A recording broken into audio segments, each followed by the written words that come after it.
Everybody, just as we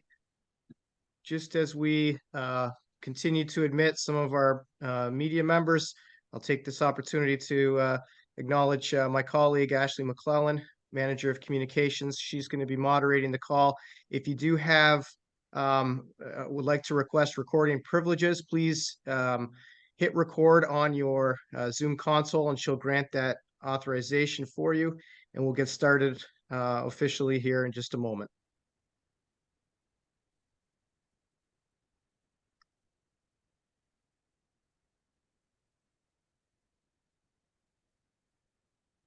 Couple of other housekeeping notes. Just a reminder, this is going to be a continuous meeting from now until approximately 12:30. We'll be bringing each of the GMs in about 20-minute intervals. But off the top, we'll hear from PWHL hockey operations. We'll try to get to everybody's questions, but given the magnitude of the schedule today, we'd like to stay on time as best we can. So appreciate everybody's patience and understanding if we cannot accommodate all questions. I think, Ashley, are we all set with everybody's recording requests? I believe so. And again, just as a reminder, if you do want to record, all you have to do is press record on your end, and I will click allow. So I think we're good to go. Great. Well, thanks everyone for joining us on a Friday before a long weekend. But as you know, it's been an exciting time for the Professional Women's Hockey League, and today is no exception with the announcement of the league's 6 general managers. In the meantime, I invited Senior Vice President of Hockey Operations, Gina Hefford, and her team to say a few words about the process. So Jane, I'll let you introduce your colleagues and proceed. Thanks, Paul. Good morning, everyone. Great to see so many people on here again. It's, as Paul mentioned, been a busy week for us and an exciting week to come out with all of these announcements. And this one is as exciting as everyone before it, as we welcome some new folks officially into the PWHL. As has been reported, we had a pretty extensive process in order to find the best candidates we could to lead these teams. We know that's an important role. These people will work really collaboratively with Annie, Chris, myself, and all the hockey ops team as we build the league together. So we were looking for people that brought great hockey knowledge to the table, that brought a collaborative approach, that brought a real emphasis on culture and leadership, that they could help build out their rosters in their own markets. And we were very fortunate to find some incredible people that we are really excited about. So before we go too much further into that, I do want to introduce Annie Cammons, who's our VP of Hockey Operations, and Chris Burkett, who's our VP of League Operations and Compliance. And I'm going to let Annie talk to the process, the hiring process we did. Chris and Annie were both really integral to the process along with myself. So I'll turn over to you, Annie, to talk about the process. Thanks, Gina. Hello, everybody. Nice to be with you all today. We're finally here hiring our wonderful 6 GM. So as Gina said, I'll talk a little bit quickly about the process and then hand the mic over to Chris. We worked with a company called Bloom Sports Partners and Barry McNeil probably about 2 months ago now, and we really dove in, maybe a little longer than that. Time flies these days, but really dove in and found well over 60 candidates from different backgrounds, different industries, different markets. And we really wanted to make an impact here, being the first year of this league. And like Gina had mentioned, it was very important that we found candidates from all different skill sets, different markets that bring a wealth of knowledge so we can work together to make this league the best it can be. I think that the process was very rigorous, and at the end, we just found that these 6 candidates were the most dynamic and can really bring the hockey league to the next level that it deserves. Chris, do you want to talk a little bit more? Thank you. Sure. Thanks, Annie. Yeah, very exciting day. I think, more than just general managers, this group of 6 are foundational builders of the new league. It was seen through that lens, and we were looking for leaders that could live up to the promise of Billie Jean King's vision and Jana's vision to build culture and leadership and be a bit able to do that on day one.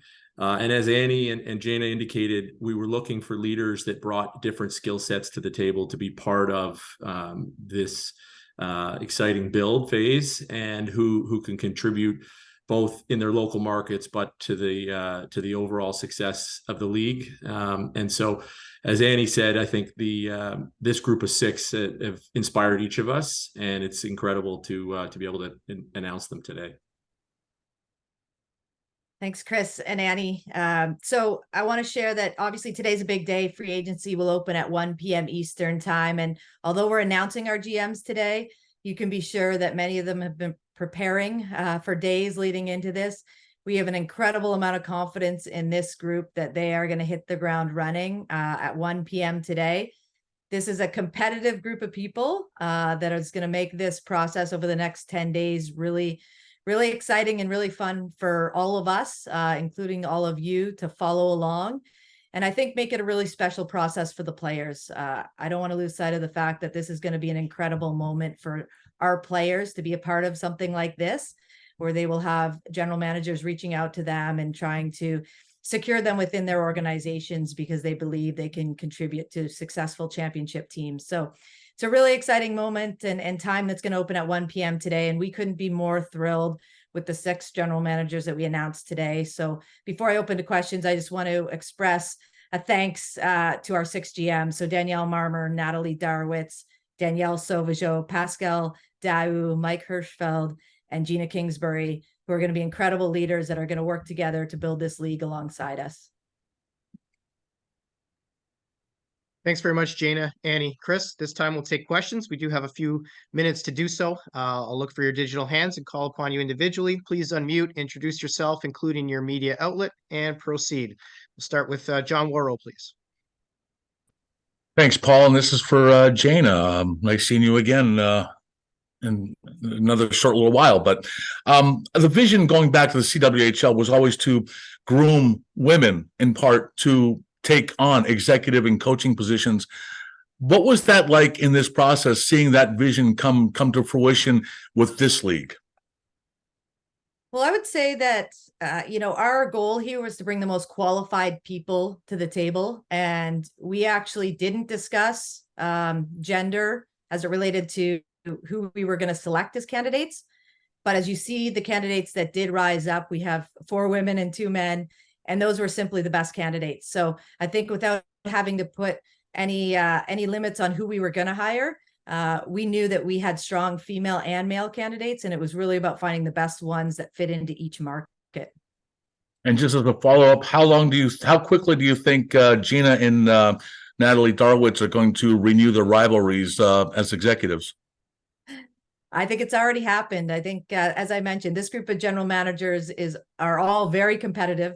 And I think in many ways, we're going to have to hold them back to some extent, but they're also very respectful of one another and the experience that's brought to the table. And another key point for us was that they're going to assist us in hockey ops. They have skills that maybe we don't have at the moment. And this is going to be an incredibly collaborative effort, much like it is with the players.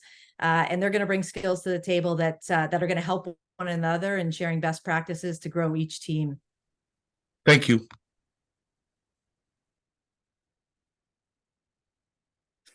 Oh, sorry, I'm muted. Reminder to unmute yourself. Jared Book, you could please unmute and proceed. Hi, Jared Book, Eyes on the Prize. Question for Gina, just a quick housekeeping one. Is the plan to disclose the draft list once the entry period ends?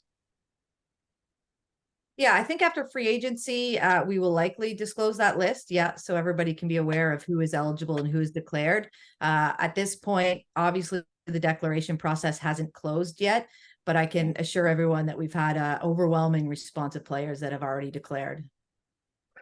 And when it comes to Danielle Sauvageau, a lot of talk have been about how much work the players have put in to make this league possible. She's probably been one of the builders who've been around. Obviously, you played for her. What's it like to give her that news a few days ago? Yeah, obviously Danielle and I have a long history, and she has a long history with Gina Kingsbury and many others because she's been around the game for so long. It was really great to share that news with Danielle. She's as passionate as everybody is that's involved in this. She's done a lot to grow the game, you know, in our country, but certainly in Montreal and with the center recently. And so it was definitely a rewarding conversation to be able to share with her that she was a successful candidate in Montreal. And I think we're all excited to have her at the table and know she's going to bring a wealth of knowledge to our group. Lance Hornby, please. Hi, Gina. It's Lance Horn from the Toronto Sun. Can I ask about your relationship with Gina and how important it is to have a person who has her sort of background be able to jump into a job like this? Yeah, of course. Gina and I obviously were teammates for many years with the national team, and obviously have that relationship. And over the last number of years, I've had the opportunity to watch Gina rise as she did through Hockey Canada. She's got ultimate amount of respect from all the players. I think everyone within the hockey industry realizes the type of talent that Gina is. And to be quite honest, I didn't know if we would be able to get her to come over here and join our group, but I can say that we're super excited to have her. And again, much like our other candidates, she brings so much to the table, and she's going to be a big part of standing this league up, not only just her team in Toronto. So I couldn't be more happy to have her on board with us. Thank you. And to follow up, with all due respect to all 6 teams in the league, how important is it that Toronto and New York make a good run of it? Obviously, big media centers that could help your league with competitive teams that make some headlines. I mean, obviously, every market is important for us. We've got to make sure every team is incredibly successful, and so I don't know if we want to identify different markets, but I will say we've got competitive GMs in place that are going to continue to push one another to be better and better. And so, you know, if that's the case, Gina's going to get pushed by a lot of people, as is Natalie Darwitz. But I think, you know, for us, it's really about making sure that we're growing this together, and every market is going to be critical to the success of the league. Thank you. Take a couple more. Simon Olivier, please. Good morning. The question is for Gina. Actually, maybe it's something you said last week in the last press conference. Sorry, I wasn't there. Are the GMs going to manage only the hockey operations, or are they going to manage all the operations? Like, are they going to hire a staff for, I don't know, marketing or support staff and everything, or is it only hockey related? They'll have some local business support within, you know, their umbrella. They're leading each organization, so they will have say in those people. We have an entire commercial and business team along with the PWHL that will help support in putting people in those roles, and we'll have league level support, but the GMs will also have local level support that they'll have a strong say in who those people are. Thanks a lot. Alex, please. Yeah, thank you so much for taking the time today. Alex Azzi with The Messenger. Gina, curious if you can shed some light on any of like the logistics or rules about the free agency process. You mentioned it starts at 1 p.m. today. Are there any restrictions about how these GMs are reaching out to players, how many players, if players are allowed to get in touch with them? Also, I think in the press release, it mentioned that the GMs are responsible for hiring the head coaches. I imagine none of those positions are currently filled, but please correct me if that assumption is wrong. But just curious if only the GM has to sign off on those free agency signings at this point. So at this point, it's the GM's decision on those players. They are all, I think, well down the line of securing their head coaches. Nobody is officially signed on as a head coach yet, but I think they all have people in mind, or at least, you know, a short list of people in mind. So that's an ongoing process. When free agency opens today, they are welcome to contact any player they want. We've provided players' agents contact information if they have an agent. Otherwise, they have the players' contact information. I anticipate agents and players will be contacting them, so they're welcome to talk to as many players as they want. Once they sign a player, that comes through the hockey ops department to be approved. And once that's approved, that player will be removed from the available player list from other teams. So that's the process at this point in time. And then just one follow-up. You mentioned almost said last week, 2 days ago, the compassionate waiver. Does that take up one of those 3 free agency spots? No, so players can apply for a compassionate circumstance waiver as part of their declaration process.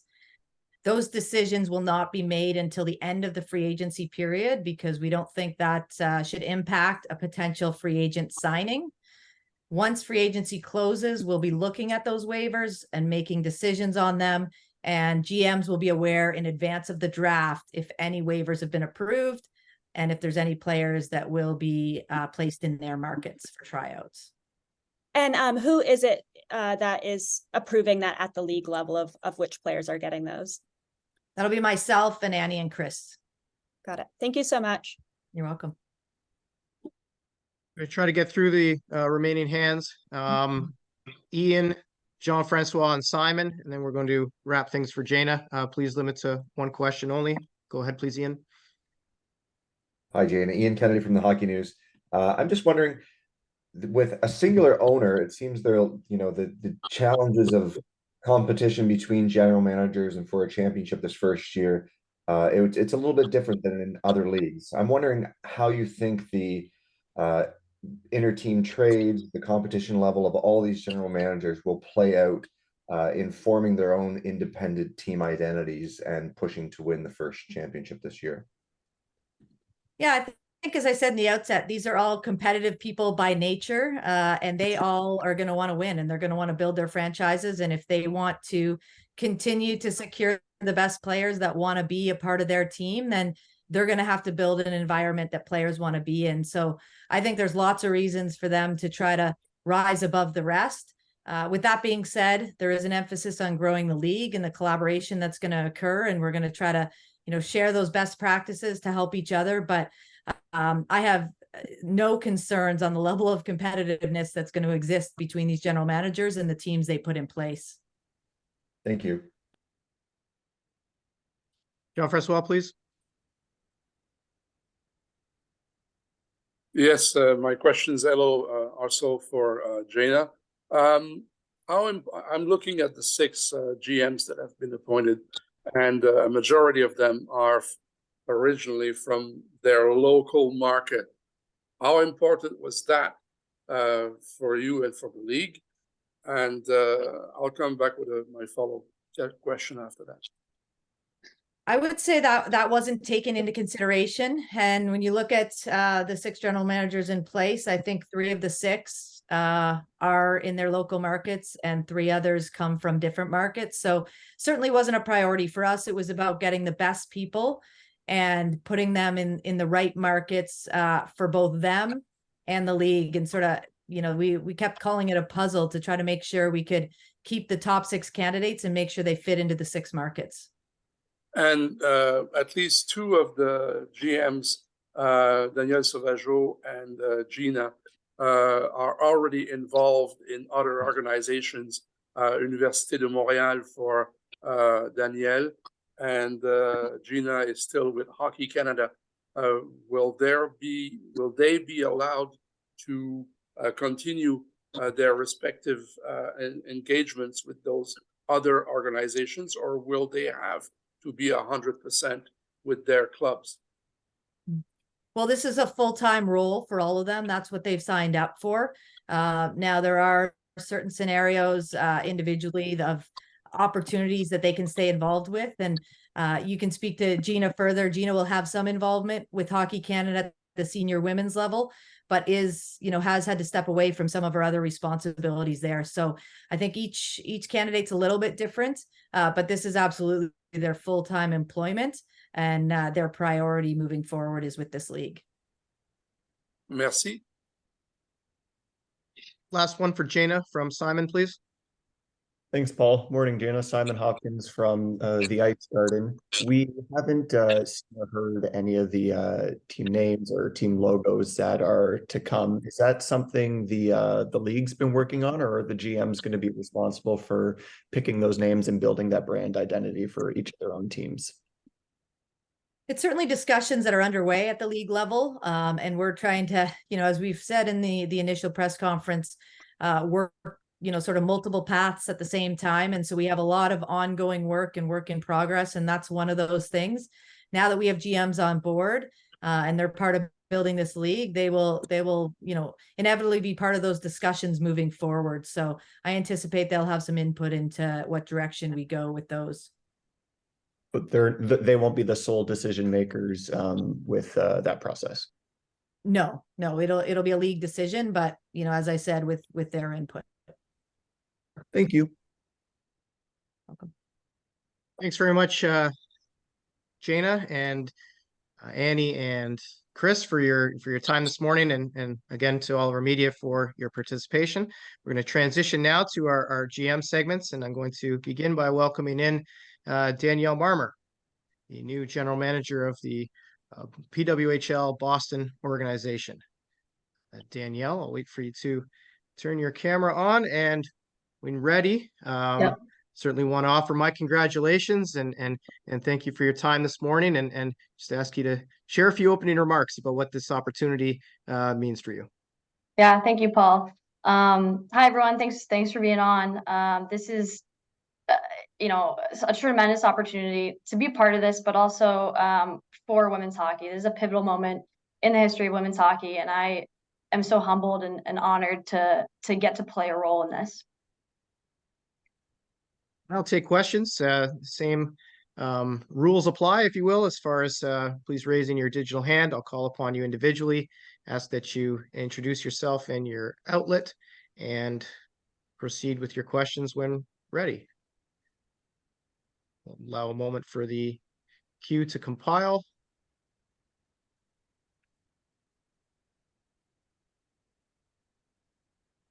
Take our first question from Kat Cornetta, please.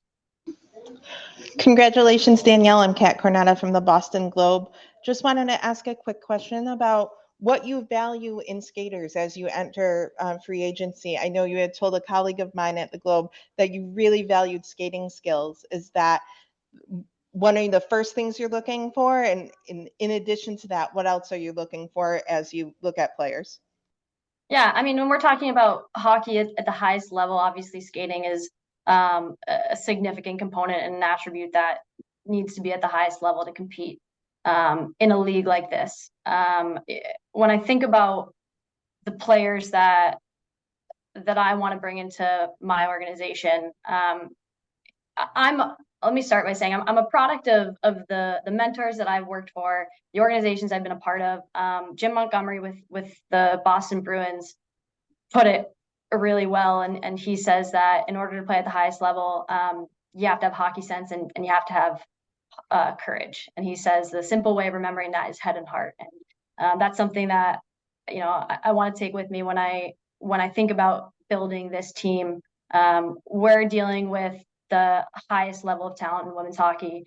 So this talent pool is unbelievable. We're going to have skilled players in all 6 of these teams. And so something that I'm prioritizing is that head and heart. Thanks, Kat. Esteban, please. Hi, Danielle. Esteban Bustillos with GBH News here in Boston. Congratulations. First, I guess, you know, obviously, you're, I think, in a unique position. The league is in a unique position where you know, you're starting from scratch. Just as a GM, what sort of unique challenge does that pose? Whereas, you know, in other places you have sort of infrastructure in the past. Is it more of a challenge, or is it more of an opportunity to start just from scratch like that? I definitely view this as an opportunity. I think every coach wants to be in a position, and every GM wants to be in a position where they get to build a team from scratch. Like, that is sort of the dream. That's my dream. And so to be able to have this opportunity to hand pick players to be in this organization to represent Boston, I see it's a challenge because there's so many great players, and we're all going to be fighting over a lot of the similar ones because there's only six teams and so many talented players, but it's definitely viewed as an opportunity in my eyes.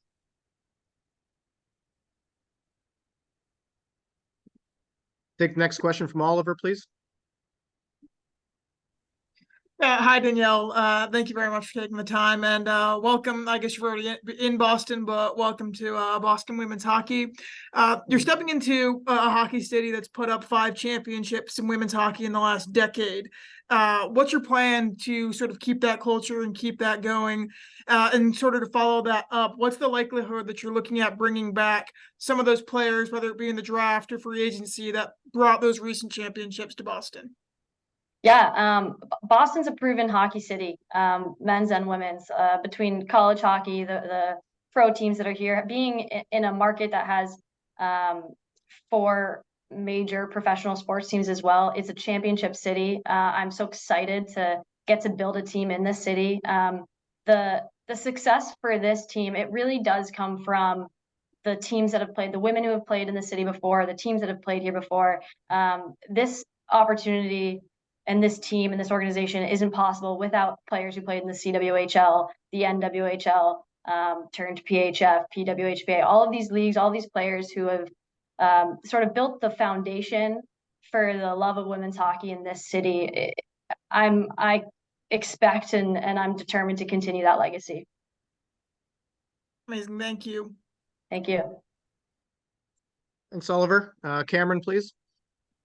Hi, Danielle. Congratulations. Cameron Levasseur, the Quinnipiac Chronicle. I was just wondering if you could touch on your time at Quinnipiac and maybe what lessons you're taking from it at this stage in your career. Yeah, my time playing at Quinnipiac was some of the most pivotal in shaping who I am as a leader and the leadership values that I possess and I value. And that was valuing every role, that every member on the team mattered. Cass Turner, the head coach there, instilled that in all of us, still does. And she made it very clear that it doesn't matter whether you're the leading scorer or you're, at the bottom of the depth chart, you're an important member and you're valued, your role, and you're going to help us in creating this winning culture. And so that's something that I, want to take into when I'm building this team, not just the team, but the staff. Like every person on the staff is going to be valued. Every player on this team is going to know what their role is, why they're important, how they're going to help us win a championship. Thank you. Thanks, Cameron. We'll go Kenzie and then Angelica, please. Hi, Danielle. Congratulations. Along with TSN. Just to kind of go back to that point of such the rich talent in the Boston region, as you look at the next years ahead for Team Boston, how much will you be looking at that local region of, the players coming out of Northeast and coming out of Boston U? Just how much do you feel that kind of gives you an advantage in the way of having such a rich local market of college talent? Yeah, I think it's huge. I think it's super helpful to have all of these high caliber Division I college hockey programs in this area. These players will be comfortable in this environment. They'll know the city well, but I think Boston's a desirable market for anyone playing anywhere around the world. So as much as it's exciting to have so much college hockey in Boston, like I'm excited to pull talent from all over the place. And when you look ahead to this free agency period, how much are you weighing a player's position to, the best of the best when you look at trying to lock down those 3 players? Yeah, that's definitely a component of it. I have to be strategic as I'm building out a team, but at this point in it is like, I expect to get 3 of the best players in the world. Awesome. Thank you so much. Thank you.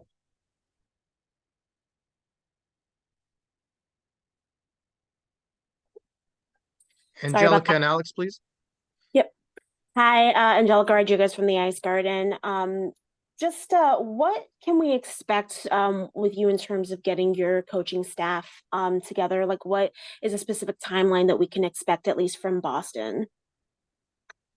Yeah, as Jane had mentioned earlier, all of us are pretty close in securing head coaches. I'm right there with that group. I have someone in mind who has given me the verbal yes that they're going to be joining the staff. And together, I think we're going to build out the rest of the staff. I want this to be a collaborative effort. I want the head coach to take some ownership and take pride in the people that we bring into this organization as well. Gotcha. Well, I believe it'll happen soon. And then, you know, obviously, we've heard a lot made of, you know, some of the consultative and support roles that the NHL has played in PWHL teams. Obviously, you have some experience with the Boston Bruins. Are you looking to kind of facilitate that in the future or out of the gate? Like, what do you see the relationship with Boston's PWHL team being with the NHL team and the Bruins? Yeah, I mean, I think a lot of that's up to the NHL and the league offices. I'm going to do everything that I can. I have great relationships with the Bruins. They've been unbelievably supportive in me taking on this role. And I maintain to, you know, I'm hoping to maintain those relationships, and I expect to take advantage of those relationships to make sure that this team and this league gets, you know, the credit it deserves, gets the visibility it deserves in relation with the NHL. Thank you. So Angelica will take Alex, Jean-Francois, and Nathan to wrap up Danielle's Q&A. So please proceed, Alex. Hi, Danielle. Alex Azzi with the Messenger. I wanted to actually go back to a position that you held at Quinnipiac. I think the title was Director of Player Development and Operations. That's not a title I have very often seen in women's hockey, especially at the college level. And was curious if you could speak to if that was like an original role at Quinnipiac and how that helped define your career moving forward. Yeah, it's not a traditional role. It was a hockey operations role that Cass Turner, the head coach there, sort of built around bringing me into that staff. She didn't have an assistant position open, and I was looking to get into coaching at the Division I level. Prior to that, I had been at Connecticut College, Division III program, and I wanted to be back in Division I. I wanted to be in a place that could offer athletes every resource to be successful. And so she sort of created that role to allow me the opportunity to see how the Division I program is operated, give me as much coaching responsibility as I can, find ways to develop the players while they're there, you know, within the NCAA guidelines. And yeah, I'm really grateful for her doing that for me and having that opportunity, because it's definitely opened doors for me along the way. Thank you. Thanks, Alex. Nathan, then Jean-Francois, please.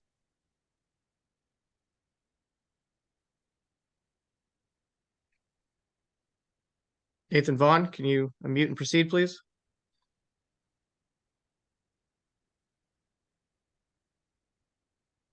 Nathan, having trouble hearing your audio. If you could type your question into the chat, I will ask it on your behalf. In the meantime, Jean-Francois, you can proceed with your question. Thank you. Danielle, Montreal and Boston. I'm from Radio-Canada in Montreal. Montreal and Boston is a natural rivalry. How much of a motivation factor will that be when the season starts? And how will the outsiders be able to say, hey, that's Danielle's Marmer stamps on that Boston team? What will it look like? Yeah, I mean, Gina mentioned it earlier. We are all very competitive. It doesn't matter what market we're playing. It's going to feel like a rivalry game. There definitely is that history with Boston and Montreal. I welcome that rivalry and the excitement around those kinds of games. So I'm definitely looking forward to that. I touched on it a little bit earlier about the head and heart. I think I want players who are going to compete, who are going to leave everything out on the ice. They're going to be good human beings, good people. They're going to take part in the community. They're going to be known in the community, and they're going to do what they can to give back to the community. That's something I really care about. I love the city of Boston. Being with the Bruins, I got to see firsthand what those players mean to the city and how much they did to give back to Boston. So, you know, you're going to see players who are in the community, who care about the community, who care about each other, and who are going to compete and battle, leave everything out on the ice. Thank you very much. You're welcome. Thank you. Last question from Nathan, shared in the chat was, do you have any arena sites in mind already for both games and practices? I'll preface that by saying the league has not formally announced any venues yet for competition this season, but I'll allow Danielle to share her insight on the variety and opportunities that exist in Boston. Yeah, I mean, we've talked about it quite a bit already. It's a hockey city.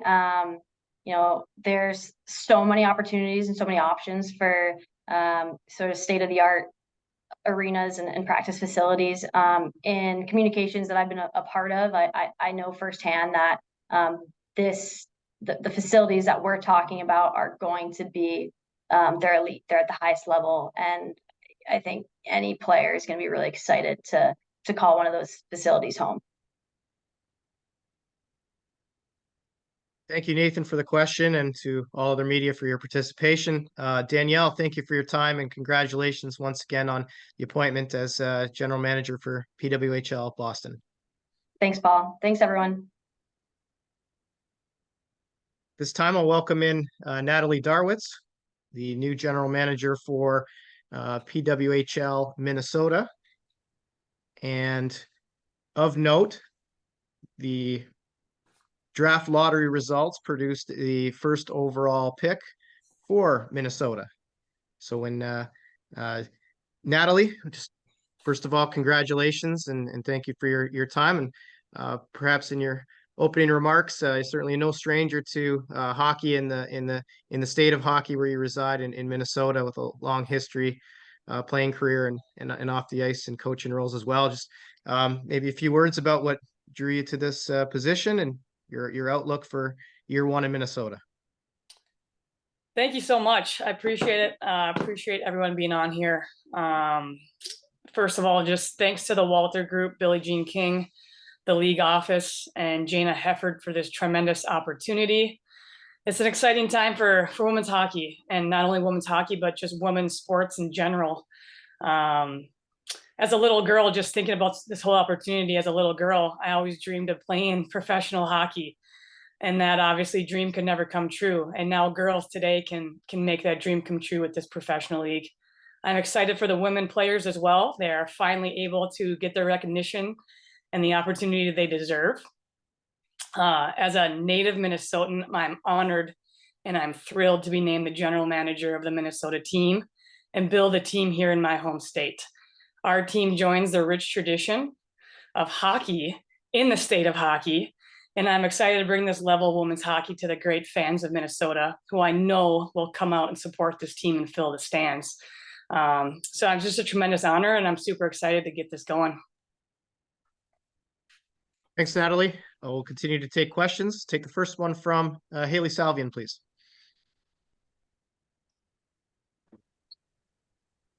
Yeah, thanks, Paul, and congratulations, Natalie. I guess I'm curious, how do you even start looking at roster building in a league like this? Like, we always hear about drafting and signing for needs or based on position. You have 20 open roster spots right now. Yeah, sorry, Haley, you cut out a little bit. You cut out, sorry, yeah. Did you, Haley, we had a little bit of trouble hearing some of your questions. If you can type it in the chat. I think we caught a little bit of it, but I just don't want to sounds good. overlook an thanks. aspect. Yeah, sorry. No problem. Hey, Rachel no problem Blunt, with technology. I couldn't get my screen to go, so sorry about the background. So I feel you on the technology aspect. No problem. Rachel, you can proceed with your question, please. Thanks. Hi, Natalie. It's Rachel from the Star Tribune. Congratulations. Thank you, Rachel. Excited to have you on here, and excited that you're back in business after your personal health. So thank you. I'm feeling great and ready to cover some women's hockey. So yes. Can you tell us, how did this all unfold for you? How and when were you approached about this job? Decide you wanted to do it, and what does this mean for the high school coaching job? Will you be unable now to coach at Hill-Murray?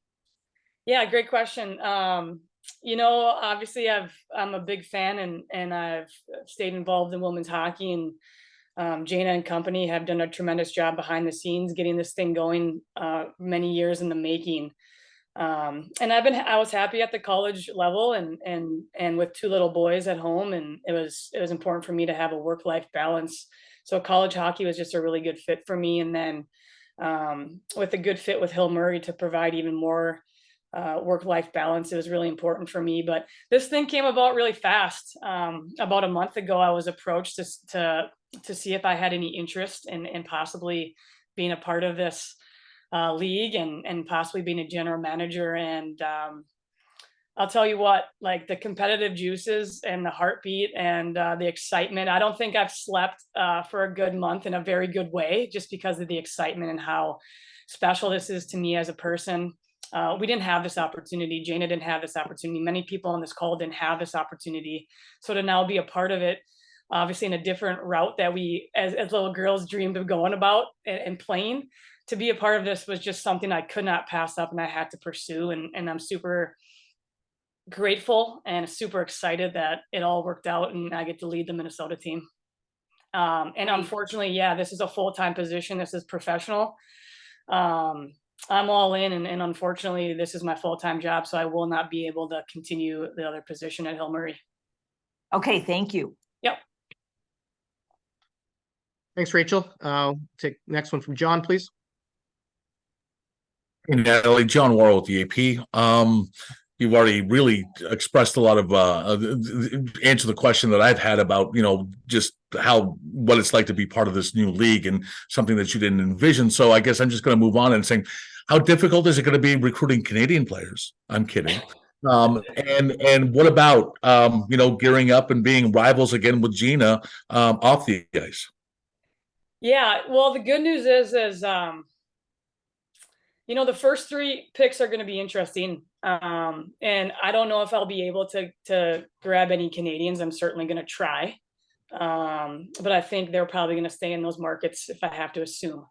However, the draft presents a whole nother opportunity where we could get some Canadian influence in Minnesota. And, my vision of this team is we're going to try to create the best roster we can. And that doesn't mean that we're only going to take Minnesota players, or we're going to look to create the best roster we can. And I hope that we can branch out and grow this game. And that may include some Canadian players. As far as Gina, I have a tremendous amount of respect for her. I believe we were a really similar player through our age growing up in our era. And I had tremendous respect for her as a hockey player competing against her. I didn't know her very well personally, but the people that did had just amazing things to say about her. And then just the conversations I had away from the rink as we were players, it was very positive. And again, the respect for me to her hopefully was evident when I talked to her and vice versa. So again, it's awesome how the hockey world works. 360, doing a full 360 here of our playing days. And I would think that helped my credibility in getting this position, that she knew who I was as a player. Hopefully she heard great things about me as a person. And here we are today, locking arms. So I'm super excited how all this worked out. Congratulations. Thank you. Thank you. Thanks, John. Natalie, I'm going to go back to Haley's question. I'm just going to read it on her behalf. Usually we hear about GMs drafting or signing based on best available players or for need. How do you approach roster building with such a clean slate? It's so much fun. This is just so exciting. Just the way it's formatted with the 3 free agents and then going into the draft. Obviously, I'm thrilled to get the #1 pick. I think that's going to be really significant. But for me, it's again, those top 3 players is who do I feel will set the foundation for our team in Minnesota. And so it's an exciting time to see who has interest in us and who's willing to sign here in the next couple of days. So it's going to be a fun day ahead to start free agency. And then that first round draft pick, it's going to be really exciting and have an idea who that may be already.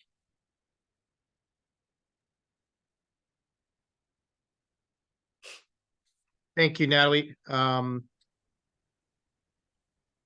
Sorry, just seeing if Haley has a follow-up. Check back in with her in a moment. Ian Kennedy, proceed, please. Hi, Natalie. Ian Kennedy from the Hockey News. Congratulations. I do want to ask you a little bit about that first draft pick. Obviously, there's a lot of names coming out. You have some NCAA experience, players like Taylor Heisey and Grace Zumwinkle that will be around. How much does that NCAA experience factor in? Obviously, the draft will be the first opportunity to take those NCAA players. What kind of experience will you be bringing with you for that? And will the factor of bringing in a younger player in the draft play into your decision? I believe that my experience up to today will provide a great experience for this draft. It's going to be interesting to see how the top 3 free agencies pan out over the course of the next 10 days. But knowing that no NCAA player can be taken in that free agency is quite interesting. As I look at the #1 pick, obviously I want that to be considered a more of a franchise pick, somebody who we can hopefully have around for a really long time. Not only that, who can grow the game and grow the market in Minnesota, who has great visibility. And knowing those college players, it's really significant. I think the college players, it's an interesting time. You know, you have your players that are in their prime, you have the players that are a little bit older and are possibly going for the next cycle of the Olympics, and that's probably going to be it for them. The game is just growing fast and the depth is coming up quick. So that college group coming up in this first round of draft is going to be, I believe, quite significant for rosters and the franchises and building a really strong foundation for your team. And a quick follow-up, of course, in Minnesota, the Whitecaps have been around since 2004, instrumental in keeping professional women's hockey in Minnesota alive. I'm wondering if you'll be looking at any of those players that have been playing professional hockey in Minnesota as you're filling out your roster as well. Yeah, just to go back to the Whitecaps, you know, it was founded by Jack Brote a long time ago. I played for the Whitecaps when I was still playing, and I just want to give a little recognition to them. I know this is a brand new league, but they got this thing going and the fan base going, and that's going to carry over to this team.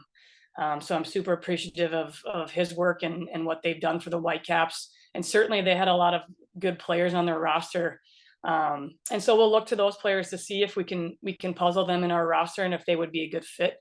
Again, we're not looking at age and past history. It's everyone is starting from a clean slate, and how do we build the best roster we can to win a championship?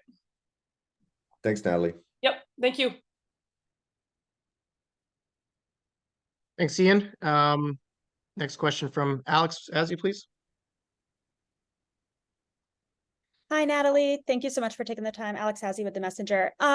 You know, your background at the college level, at the high school level, even with that position that you were going to take, you know, this is one of the first times that we are going to see women's professional hockey have a full-time salaried role in a GM. Can you talk a little bit about your career trajectory up until this point of, you've clearly wanted to stay in women's hockey, but up until now that's meant staying at the college or high school level. Can you talk about what it means to have that opportunity at the professional level? It's huge. There really wasn't an opportunity at professional level to create a full-time living. And so this is probably outside of Division I and Division III college hockey, the first significant opportunity to make a living and to provide for your family, right?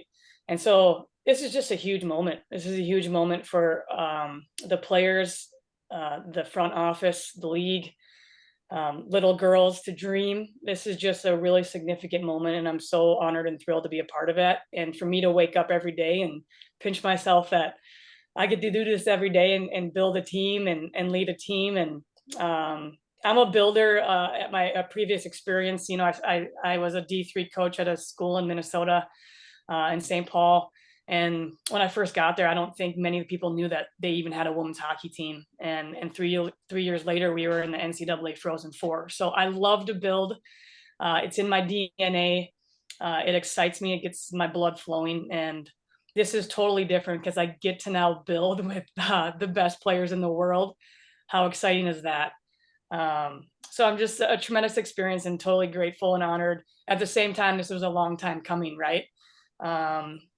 It would have been fun to have this when we were still in our skates and playing, but now here we are, and we're going to make the most of it, and we're going to be here for a long time. Thank you. Thank you. Jeremy, please. Natalie, congratulations. Good to see you again. Jeremy Kagover, AP Radio. You know all about growing the game. You just mentioned the D3 program, right? At the league's announcement press conference, they didn't hide away, they didn't shy away from the fact that there might be neutral games, or that there will be neutral games, neutral site games. How important is that to grow the sport and the league to get out of, let's say, the bubble that is the Northeast, right? Like I'm in Nashville, for example. Like we've had the All-Star game here, and it was just a tremendous spectacle, right? So how important is it to maybe branch out just a touch, not a lot, but just a touch to kind of give everyone else around the taste of the best of women's hockey? It's significant. It's to me, I give the cheesy analogy. It's the difference between shopping online and going to try it on in person. If you get people in the seats, they will be a lifelong fan. I'm confident of that. And so going to different markets, and you guys in Nashville are a hockey hotbed. It's growing there. It's a significant market. And that's important to grow the game, because we, as Gina probably already mentioned, we don't want this to be a 6-team league for years and years. We want to branch out and create this thing and give more opportunities for female hockey players to dream and to make a living. And so to do that, we have to get in front of fresh eyes and go to different markets. And that's something I'll take very seriously. I believe the Minnesota market is already set up for success, and we're going to raise the bar and do what we can in the community to grow the game even more. I value community service, so that's something our team's going to do, is get in front of little girls with camps and clinics and get out in the public eye. And then the fun part is the product on the ice. That's fun. They get people in the stands, come watch, and they will be a lifelong fan of this game and become hopefully grow the game, and that's how we grow markets. So just super excited about that idea. Obviously, the league already knows what they're doing, and we have confidence behind them as the general managers to follow in their lead and to do what we can as general managers to continue to grow the game and to grow the markets. Thank you so much. I hope we're one of the teams that gets to play in Nashville. It's just a great city. Thanks, Natalie. And we'll take one more from Rachel. Go ahead, please.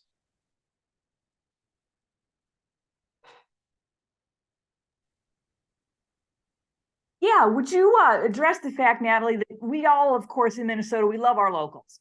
And so is it going to be important to have a Minnesota flavor to this team? And how much do you think that will be a part of what you build here? We do love our locals. That is true.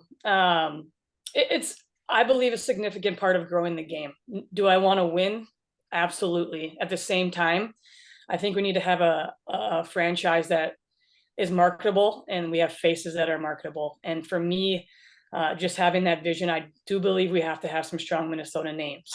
At the same time, yes, I'm going to try to create a roster that will be successful and we can hopefully win.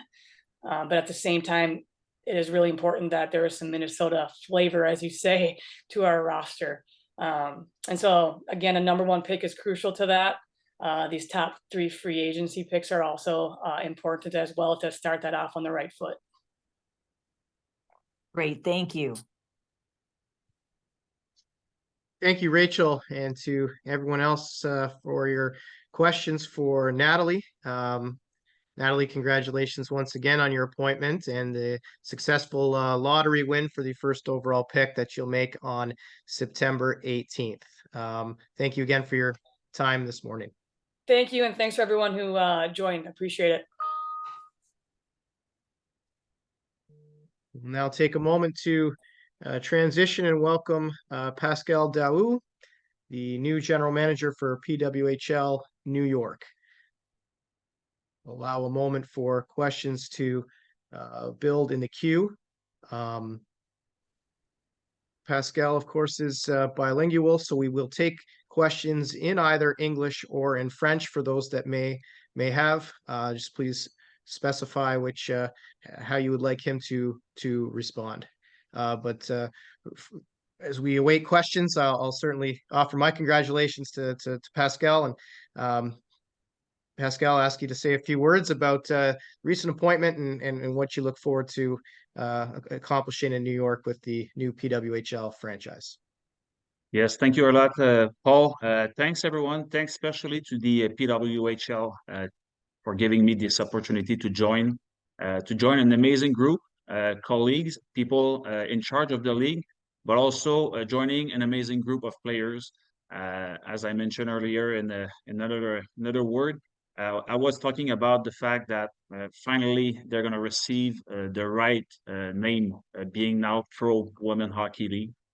So it's a huge privilege for me to join.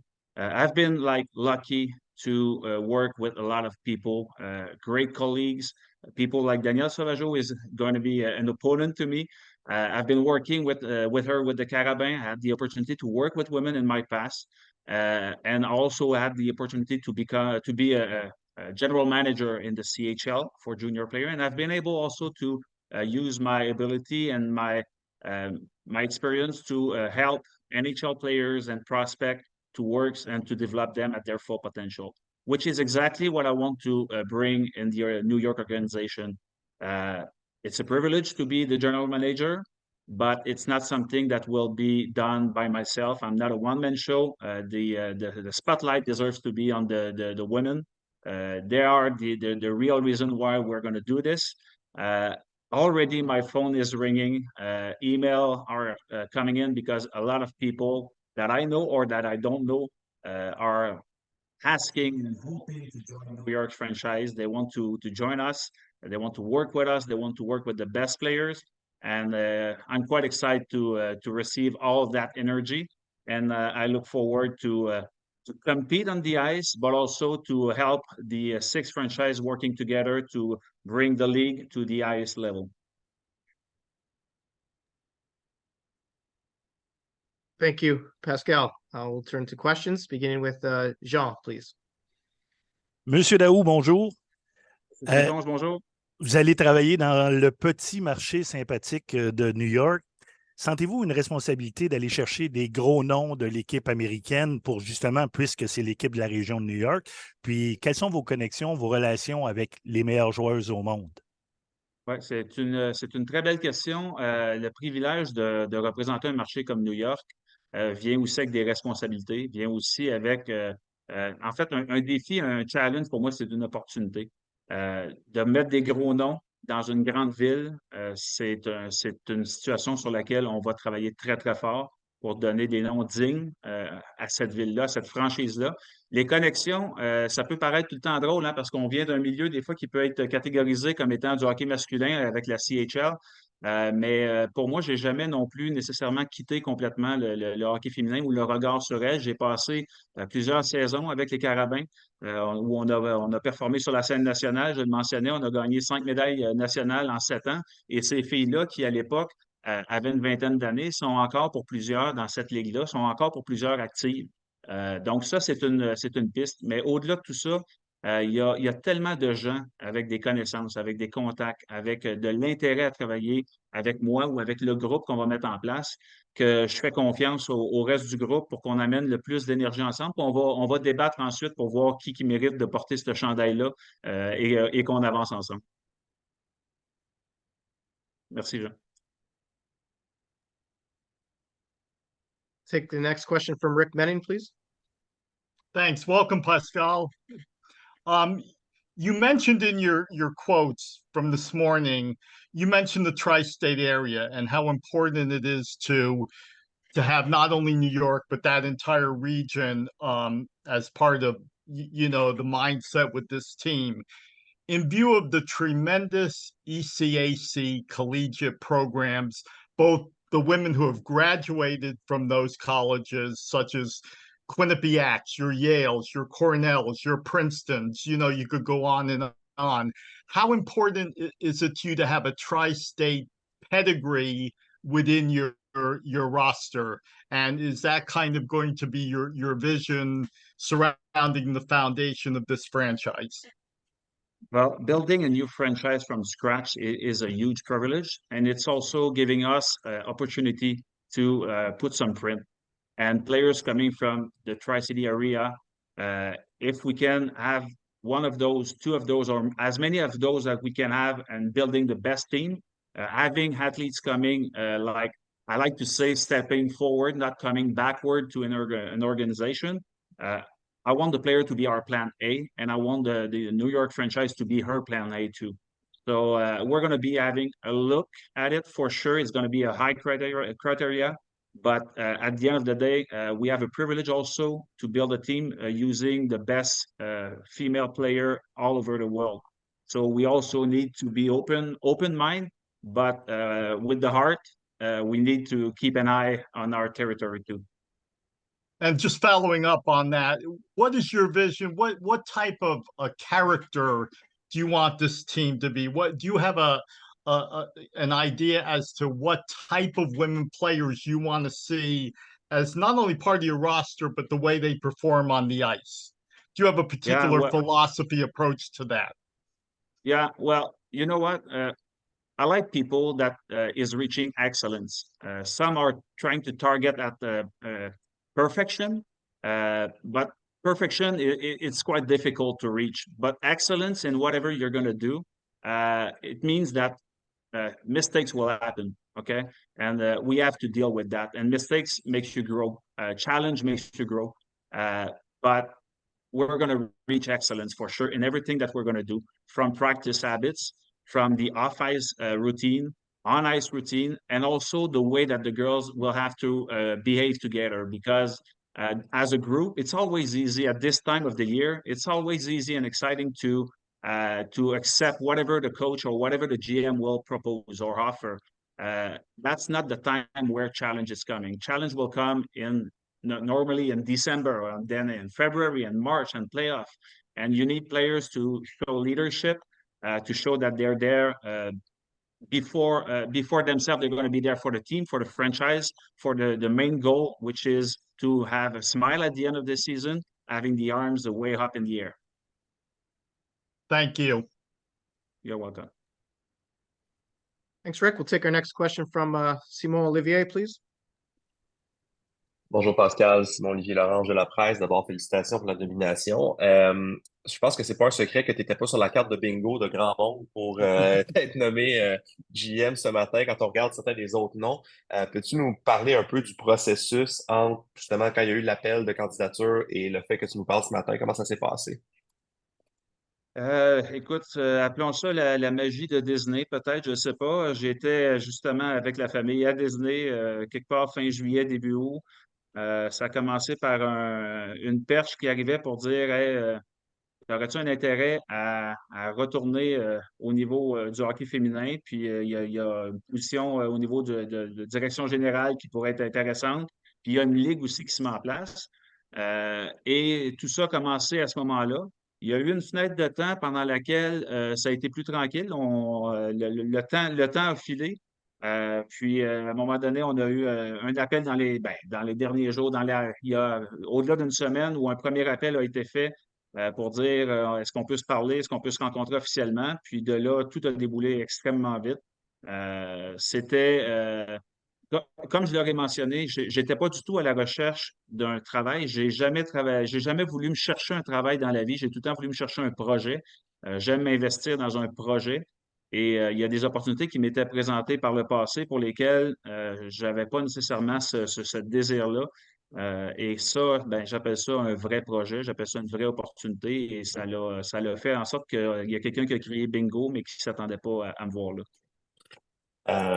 Comment tu vois la suite pour toi? Parce que c'est quand même, tu sais, c'est pas un marché que tu connais, celui de New York. C'est ça, c'est un peu une drôle de circonstance où tu es comme un DG un peu parachuté là-bas. Comment tu vois ça, justement? Est-ce que toute la famille déménage là? Est-ce qu'il va y avoir une espèce de recherche, justement, comme la question de tantôt, de joueuses de ce marché-là? Comment tu vois la suite? Pour répondre à la dernière question, à la dernière mention, c'est sûr que le regard, on a le privilège de pouvoir partir à zéro, tout le monde en même temps, en pigeant dans le grand sac de bonbons qui est mondial. Rendu là, il y a une région qu'on représente, donc il faut avoir cette sensibilité-là. Mais pour faire un parallèle à ta question par rapport à la famille et par rapport à une région, quand j'ai été directeur général à Val-d'Or, on parle aussi d'un endroit où d'avoir du talent local, c'était souhaité pour représenter les couleurs, pour représenter la région. On a eu cette sensibilité-là et je fais le parallèle parce que je faisais à l'époque un 5 heures de route régulièrement pour aller à Val-d'Or et revenir couvrir Montréal et le cœur du Québec pour faire du recrutement. Et j'ai fait beaucoup, beaucoup de voyagements. Et je disais toujours à la blague, parce qu'on aimait voyager, nous en famille, aller à New York, je disais tout le temps à la blague, 5 heures dans le nord ou 5 heures dans le sud, c'est Val-d'Or ou c'est New York. Et les hasards de New York apparaît maintenant comme une opportunité. Tu sais, sincèrement, je trouve que c'est un privilège exceptionnel d'avoir ce titre-là, ce poste-là, ces responsabilités-là, mais de le faire dans une ville qui, pour moi, sincèrement, a une signification immense depuis toujours. Je prends ça à bras ouverts et je prends ça avec tous les moyens qu'il faudra qu'on prenne. Je ferai la route pour commencer le tout. Je vais mettre l'énergie qu'il faudra là-bas. J'ai le support de la famille et on prendra les décisions plus grandes ou plus permanentes. On verra dans le futur. Merci beaucoup, puis bonne chance pour la suite. Merci. Also, Simon Olivier, take next question from Ian Kennedy, please. Hi, Pascal. Ian Kennedy from the Hockey News. I have two quick questions for you. The first, it has to do with New York being not quite as home to as many professional women's hockey players, NCAA players, as some of the other locations. I'm wondering if you foresee that as being a challenge heading into free agency, where teams like Minnesota, Toronto, Montreal might have a plethora of players hoping to stay in the city, where New York might not. Well, for sure, it's we have to be honest. It is an obstacle. It is a challenge, but at the same time, it's an opportunity for the girls to jump in a new market, to leave their home print, to embrace an opportunity that, I mean, there's so many good talent available that some of them, I expect them to be open or really excited about going anywhere in the sixth market, but having the opportunity of having great responsibility, having like a great environment, we're going to give like all the reasons in the world for the players to come to New York. We want to treat them like professional. We want to get the best staff available. We want to give them and to provide them with all the services that a professional player deserves. And having myself the chance to work with professional players for so many years, you know all the details that you're going to have to put attention on. So coming from the Tri-City area, we expect and we hope to have a lot of them willing and coming to us. But it's the same. We're going to embrace and we're going to look at players and the best in the world coming from Boston or Toronto or Montreal or Ottawa, Toronto, who else? Minnesota. I forgot about Minnesota, sorry. And I mean, it's an opportunity for them to join six franchise. And I think that at this point, it's just to take it as a challenge, take it as an opportunity, and we're going to give them in return whatever they need. And my second question for you comes with your experience working in U Sports hockey. I think that kind of the league sometimes gets overlooked compared to the NCAA, but obviously there's a lot of talent that had signed in the PHF this year, coming out of the league that's had a lot of success. And I'm wondering if you can maybe speak to, will you or do you expect people to be looking at U Sports talent moving into this league? For sure, there will be U Sport players playing in that league. There's already talent that played in the U Sport that will be top players and even probably franchise player that played in the U Sport. So it's going to be a place that I'm going to put my eyes on. We're going to have scouts working on that. Have good relations with the people working in that league, and I have a full respect of the level of play and the level of players that the U Sport is giving us, on the ice. Thank you. You're welcome. Thanks, Ian. Next question from Jean-François, s'il vous plaît. Bonjour Pascal. Bravo Bonjour, pour le nouveau poste. Avec Simon Olivier, tu as parlé tantôt comment que ça s'est passé, le déroulement, tu as reçu l'appel pendant que tu étais à Disney, etc. Mais qu'est-ce qui t'a séduit de faire le saut? C'est un peu un saut dans le vide, une ligue qu'on ne connaît pas, une ligue qui n'a pas de fondation encore. Qu'est-ce qui t'a séduit du projet de la PWHL pour dire oui à l'aventure? Écoute, il y a tellement là, à mes yeux, justement, toutes les raisons de voir ça comme un projet, comme un défi. Parce que, comme tu dis, certains aiment utiliser, genre qu'on est en train de bâtir un avion en plein vol. mais je trouve que l'avion, il est magnifique. Je trouve que la piste d'atterrissage qui est ciblée est magnifique. Pour moi, de me joindre à l'élite mondiale dans ce sport-là, de me joindre comme une personne qui a le privilège d'être un décideur, de joindre un moment qui, on l'espère et on y croit et que tout le monde le présente comme étant un moment qui n'aura plus de points négatifs. Ça va toujours avancer dans le temps et on ne sera plus là puis ça sera encore là. C'est ce qu'on souhaite. Pour moi, c'est tout ça. C'est ça que j'appelle un projet, c'est ça que j'appelle un défi. De me lever le matin, puis c'est très légitime d'aimer ça. C'est sécurisant pour certaines personnes de savoir qu'est-ce qui t'attend demain matin, qu'est-ce que tu vas faire à telle heure, qu'est-ce que tu vas. Moi, de mon côté, quand je dis je carbure au défi, au projet, ben ça, c'en est un. On verra, on va trouver des solutions, on va se reculer, on va se regrouper, on va en parler. Mais c'est ça qui m'a appelé à changer complètement mon rythme des derniers jours et de changer mon rythme des prochaines années, je l'espère. À part le 5 heures de route entre Val-d'Or, Montréal ou Montréal-New York, il n'y a pas beaucoup de ressemblances entre Val-d'Or et New York. La grosse pomme, c'est quoi encore là qui t'attire dans ce défi-là? Écoute, tu sais, que j'ai dans ma chambre en haut, j'avais écrit en 1998, j'étais à l'Institut national de formation des entraîneurs, puis une des choses qu'on nous demandait d'écrire, c'est où est-ce que tu te vois dans 10 ans? Et à ce moment-là, mon plan de vie, c'était de coacher. Et je faisais tout pour m'en aller dans le coaching. Et j'avais écrit que c'était pour se faire à New York.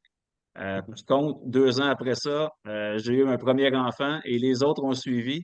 Et les décisions ont été familles, ont été de cœur. Puis j'ai été privilégié de pouvoir tout le temps faire du hockey de haut niveau en combinant du management, en combinant tout ça, mais tout en étant proche de ma famille. Mais si on recule, il y a 25 ans, ben, ce papier-là disait « Je serai à New York dans 10 ans ». Ça a été reporté de 15 ans parce que j'ai eu des enfants. Fait que je trouve que c'est une maudite belle raison pour avoir attendu 15 ans de plus. Un gros merci. Bonne chance. Merci. Merci. Merci, Jean-François. I see 2 more hands in the queue. It will be for follow-up questions. Jean, do you have a question? Oh, is that hand still up? And Rachel, do you have a question? I still see your hand up.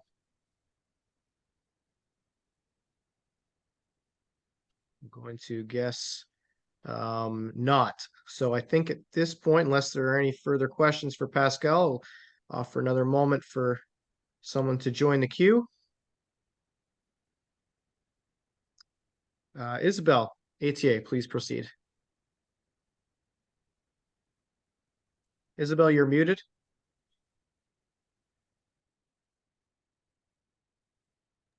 Sorry, Isabel, you're still muted. Can't hear your audio.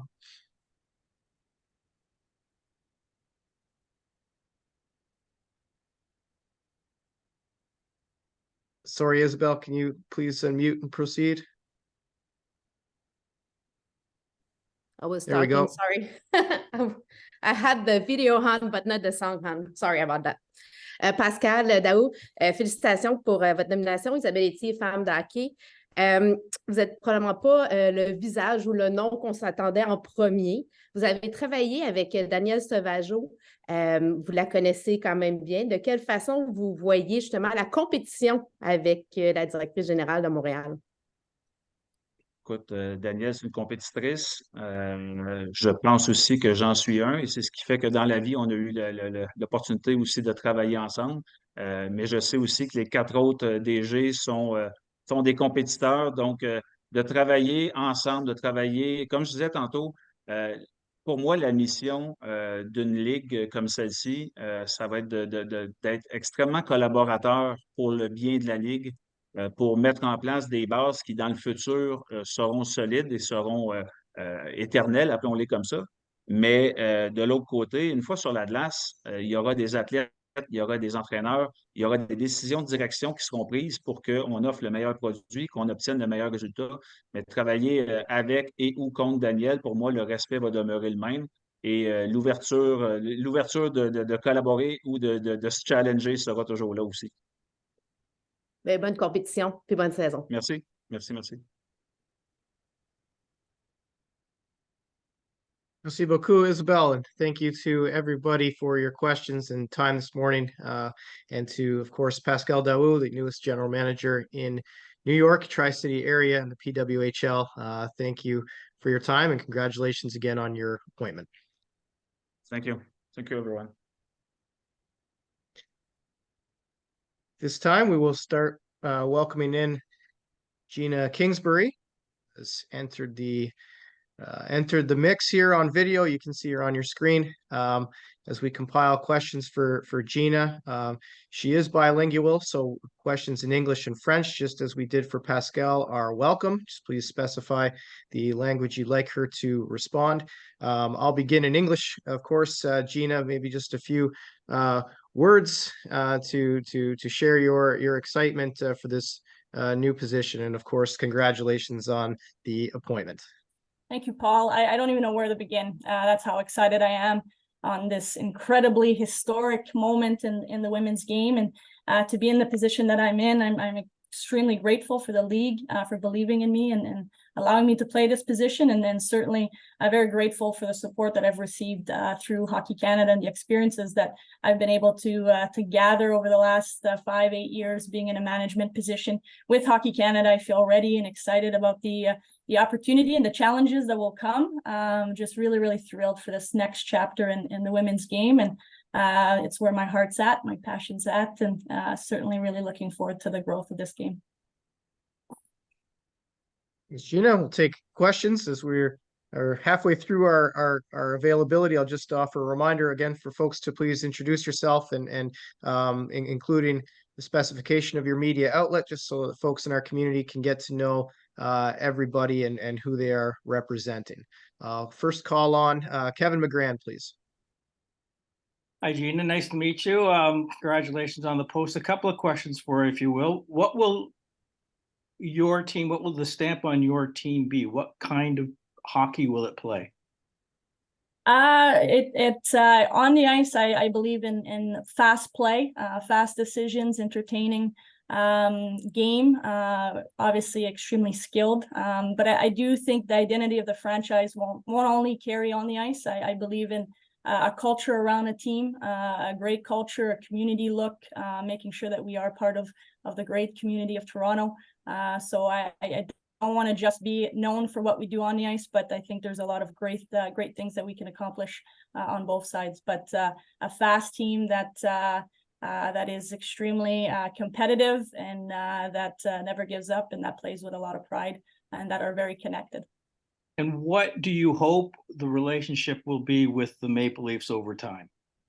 I hope it's a great relationship. I think it's something that's very critical that we build those relationships in the markets that we are in, and I look forward to having those conversations with the Leafs and introducing myself and sharing what our vision is and our plans are, and hopefully being able to have a great relationship with the Leafs and the Marlies and being a part of the community. Again, thank you and congratulations. Thank you very much. Thanks, Kevin. We'll take our next question from Lance Hornby. Proceed, please. Gina, congratulations. I just wanted to ask you some of the challenges you're going to face, and obviously a big, not just a media market, but there's a lot of other teams here. How you're going to, it's early days, of course, but the challenge you face there, and things such as finding a rink and all that kind of stuff.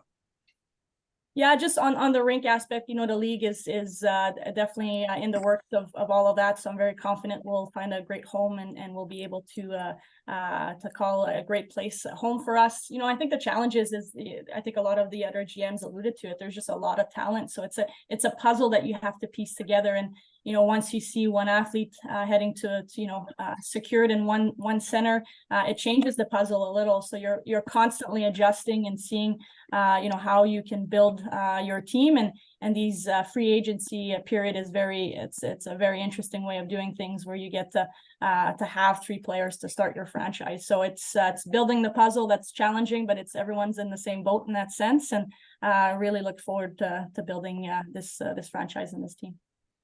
And just a word, if you don't mind, on your background. Intrigued, obviously, born in Uranium City, Saskatchewan. You tell a bit about your upbringing, please. Yeah, we left as a family pretty quickly. I think I was 6 months when we moved to Quebec. So my French background comes from me growing up in Rouyn-Noranda, Quebec, very different than Uranium City, but another mouthful of a town.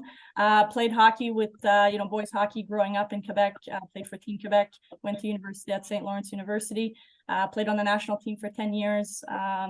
Got into coaching, but knew that I wanted to be a part of the game, but not coaching wasn't quite for me.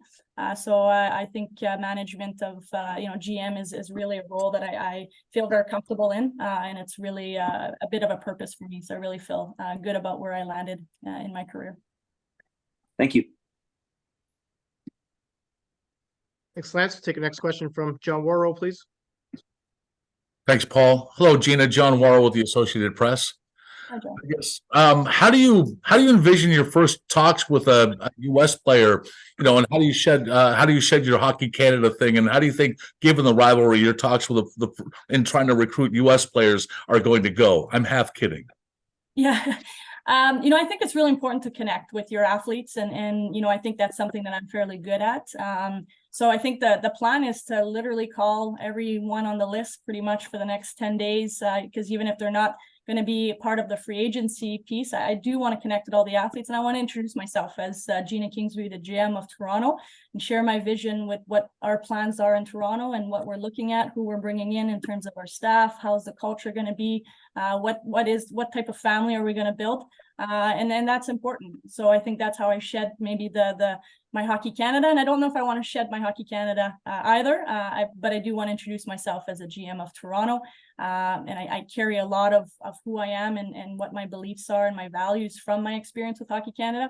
So I think there'll always be a little bit of dust from Hockey Canada around my decisions and what I do as well, just because of the experience that I've been able to gain playing that role with Hockey Canada.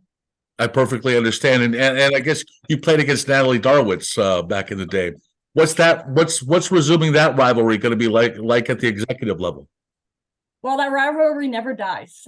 So as an athlete, you just have this incredible passion to want to compete against the U.S. as a Canadian, and I've played now that role as a general manager at the Olympics and at World Championships and at the U18 level and at all levels, and it never changes. I'm here in Wisconsin, Green Bay, Wisconsin, to support our Canadian para women's team, and last night they played against the U.S. and there's that rivalry is live in all aspects of the world and certainly all aspects of the roles that you play. So it won't be any different, and it's fun to have that rivalry. So I'm looking forward to it. Thanks so much. John, we'll take a question next from Jean-François Chabot. Bonjour Gina, Jean-François de Radio-Canada. J'ai posé la question un peu plus tôt à Gina Hirshfeld concernant le cumul de fonctions. Alors, qu'est-ce qui va advenir du rôle que tu tiens avec Hockey Canada auprès de l'équipe féminine? Est-ce que ça va être possible pour toi de cumuler les deux rôles? As-tu l'intention de le faire? Mais c'est sûr qu'en prenant ce rôle-là, c'est mon rôle principal d'être le GM de Toronto. J'aimerais discuter avec Hockey Canada, puis j'ai commencé les discussions sur la structure future du programme féminin. Au niveau masculin, les Jeux olympiques, les GM sont engagés de la NHL. Fait que je vois vraiment quelque chose qui est peut-être similaire au niveau de hockey féminin, que nos entraîneurs, nos joueuses, nos GM viennent de cette ligue. Fait que on est en discussion. J'aimerais vraiment garder le poste de GM de l'équipe nationale jusqu'à Milan. Ce serait quelque chose qui me ferait énormément honneur puis plaisir, parce qu'on a bâti quelque chose vraiment spécial dans les dernières années. Alors, j'aimerais continuer dans ce rôle-là. Mais présentement, mon rôle, c'est GM de Toronto. C'est mon rôle principal.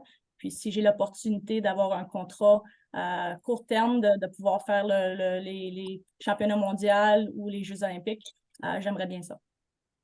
Et ma deuxième question pour toi, Gina, de ton point de vue, qu'est-ce que la PWHL amène qui va faire en sorte que cette fois-ci, ça va être la bonne pour le hockey féminin? Crédibilité. Je pense qu'il y a les owners, excuse mon français, je le perds un petit peu, sont très sérieux à vraiment mettre en avantage une ligue professionnelle. Le CBA est tellement bien écrit. Ils ont vraiment pris considération un environnement professionnel pour les athlètes. Puis je pense qu'après avoir lu le CBA, j'ai réalisé que c'est vraiment c'est professionnel, puis ça s'en va vraiment la bonne direction. Fait que je pense que ces deux facteurs-là, les joueurs, on va avoir les meilleurs joueurs au monde qui vont venir jouer dans la ligue. On sait tous le niveau de jeu mondial, c'est exceptionnel. Alors, de pouvoir voir les meilleurs joueurs tous les soirs jouer, compétitionner dans une ligue, ça va marcher, j'ai aucun doute. Puis c'est le temps. Le sport féminin est tellement, il y a un mouvement autour du sport féminin. Alors, j'ai aucun doute que cette ligue va être la ligue qui va durer extrêmement long terme, à l'éternité, j'espère. Puis, je suis honorée d'en faire partie. Merci, Gina, et puis bon succès dans tes nouvelles fonctions. Merci, Jean-François. Just going to take a question from Cheryl Pounder that she wrote in the chat. Gina, Cheryl asks, will you build your team in a similar manner to building the national team? Well, I think there's going to be similarities and there's going to be differences. International game is definitely a little bit different. And as well, you know, on the national team, we've got access to Canadian athletes and only Canadian athletes, which is different than what we have right now. So I think it's gonna feel and look similar in some aspects, because that's based on our values, the national team level, and my values as well. And there will be some differences where, you know, I do believe there's some athletes that will probably you know, perform better in the professional league than they do international play, and vice versa. So I do think there will be some differences, and we have to be serious about those differences and ensure that we change our philosophies where we can be more successful in this league as well. Thank you. Next question we'll take from Elias, please. Hey, Gina, Elias Lorati, freelance journalist from Montreal. Congratulations. I appreciate your time.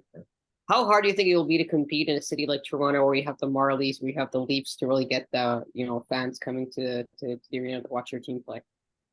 I think it's a challenge in every market, but when you look at the demographics of women's hockey, Toronto is a hotbed for so many young girls play hockey in Toronto. So, you know, when I that's what gets me really excited, is to be in a city that you know, has a long history of women's hockey, has a tremendous amount of growth possibilities, and certainly all those young girls get to watch you know, our team on a nightly basis. Will only continue to grow the game in this great city. So I think it's challenging everywhere you go, and we no different with Toronto. There's going to be our challenges with us as well, but it's exciting because Toronto is hockey and is women's hockey. So there's going to be a lot of opportunities as well, which is really exciting.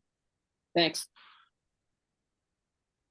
Take our next question from Angelica, please. Hi, Gina. Angelica Rodriguez from the Ice Garden. Just wanted to ask, obviously, we can expect a lot of the Canadian team, all of the Canadian teams, to have a close working relationship with Hockey Canada. What unique insight do you bring, you know, obviously with your experience? And, you know, what are you most looking forward to with regard to building that relationship with Hockey Canada into the future? Well, I think Hockey Canada, USA Hockey, all of the federations, international federations, are going to play a key role in growing this game and growing this league as well. So that relationship is critical. And obviously, I have a great relationship with Hockey Canada. I'm leaving Hockey Canada on incredibly good terms, and you know, again, incredibly grateful for my time there. I do think that relationship will be very critical. But I would say that relationship needs to be critical across all of the world, and all of the NSOs across the world, Sweden, Finland, all of that, as we want to make sure that we're bringing the best players from across the world into this league. That relationship will be critical. Great. Thank you so much. Congratulations. Thank you. Take our next question from Ben, please. Hi, Gina, and congrats on the role. And just, you mentioned the history that Toronto has in terms of women's hockey. Of course, there's some recent success as well. How do you sort of plan to build off that bit of momentum that the Six had in the PHF last year? Yeah, it's great that we get to start this franchise off the backs of an incredible team that won the championship last year, and I think just making sure that we're recognizing that we're we are going to take that momentum and continue with it, and hopefully we will have some players on our team that will be able to share that experience with us and continue to build from that. I do want to make sure that we recognize that success, with the PHF and certainly with the team that's in the same location as where we're establishing our franchise now. Thanks, Ben. Take our next question from Jean, followed by Jean-François. Bonjour, Madame Gina, comment allez-vous? Bien. Bonjour. Félicitations. Vous avez émis tantôt le souhait de rester directrice générale de l'équipe nationale. Ça ne vous place pas dans une espèce de conflit d'intérêts par rapport à la Ligue, la PWHL? Quand vous voulez approcher une joueuse, en passant, je suis encore la boss de l'équipe nationale. Si tu veux rester avec l'équipe nationale, tu peux. Bref, tu n'as pas peur que les 5 autres équipes de la PWHL parlent de conflit d'intérêts? Je pense qu'il y a des conflits d'intérêts dans toutes, plein de choses. Tu peux regarder, tous les gens ont quelque chose qui tu peux dire qu'il y a un conflit d'intérêts. Je pense que c'est sûr qu'il va falloir que je sois vraiment s'assurer qu'il y a de l'intégrité dans tout ce que puis je pense que c'est une de mes plus grandes valeurs. Les gens qui me connaissent, les joueuses, la Ligue, sachent que je suis quelqu'un qui prendrait jamais avantage de cette situation. Ça peut aussi aller de l'autre côté. Les gens pensent tout le temps de l'avantage. Il y a toujours un désavantage aussi. Je vais choisir des Américaines au-dessus des joueuses qui vont jouer sur l'équipe nationale. Je vais choisir des joueuses au-delà des autres joueuses sur l'équipe nationale. Fait que je pense que c'est pas juste moi, c'est la réalité de qu'est-ce qu'on est présentement avec une ligue professionnelle puis une équipe nationale. C'est pas différent que les hommes. Fait que je vois pas ça aucunement différent de ce qu'on fait avec l'équipe des hommes. Mais c'est sûr que la personne qui joue ce rôle-là, il faut qu'il y ait vraiment un très haut niveau d'intégrité. Je pense que j'ai bien dit ça. Integrity. Je perds mon français. Il faut que je le pratique à Toronto. on va s'assurer que c'est sûr que je vais le pratiquer à Toronto. Juste rapidement, est-ce qu'il y a des gens de l'équipe nationale que tu as déjà contactés pour travailler au sein de votre personnel d'entraîneur? C'est sûr qu'il y a de l'intérêt. Tu peux probablement deviner on a vraiment du bon staff à tous les rôles. On est choyé des choix qu'on a eus à travers des années avec l'équipe nationale. On travaille tellement bien ensemble en tant que tous les rôles qu'on a.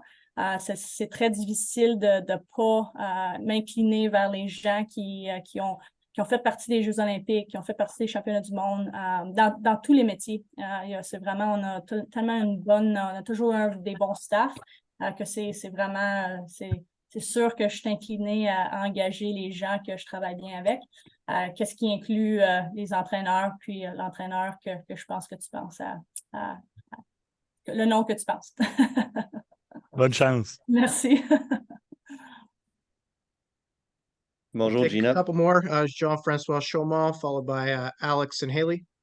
Bonjour, Gina, Jean-François du Journal de Montréal. Considérant ton passé de joueuse avec l'équipe nationale, le fait que tu travaillais pour Hockey Canada, pas mal le plus haut de la pyramide, avais-tu le sentiment que ce poste-là était dessiné ou était construit parfaitement pour toi? Je te dis que c'était vraiment une décision difficile de quitter mon poste sur Hockey Canada.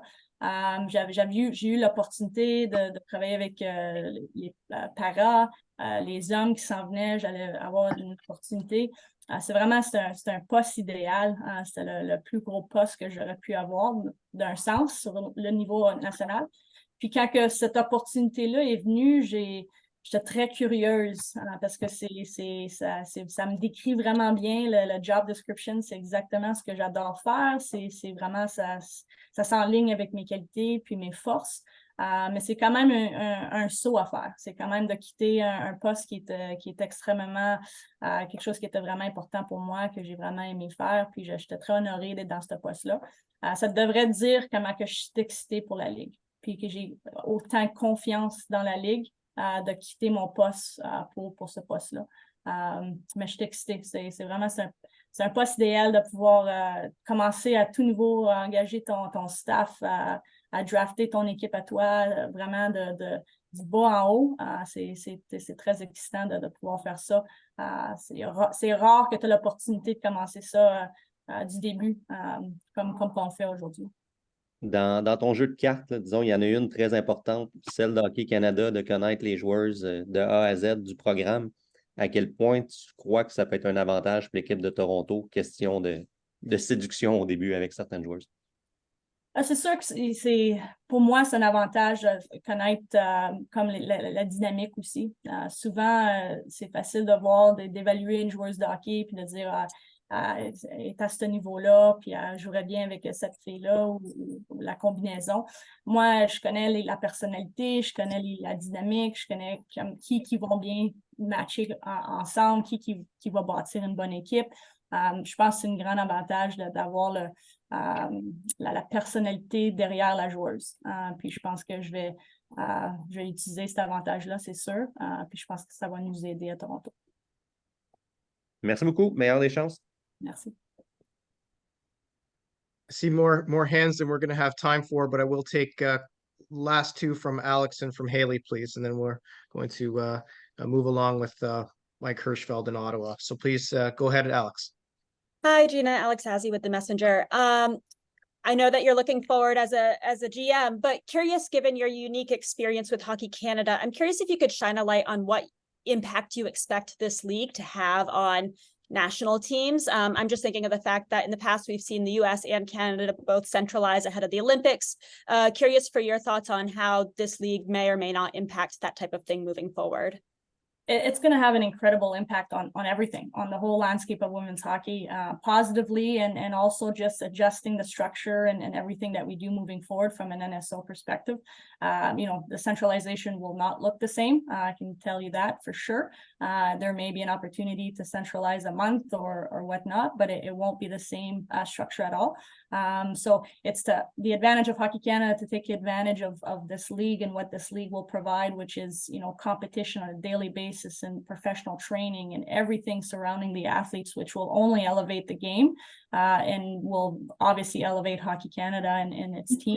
And, vice versa. I think the great thing about this league is that it's designed to have pockets of breaks throughout the season so that international players can go and compete in training camps or rivalry series or world championships or the Olympics.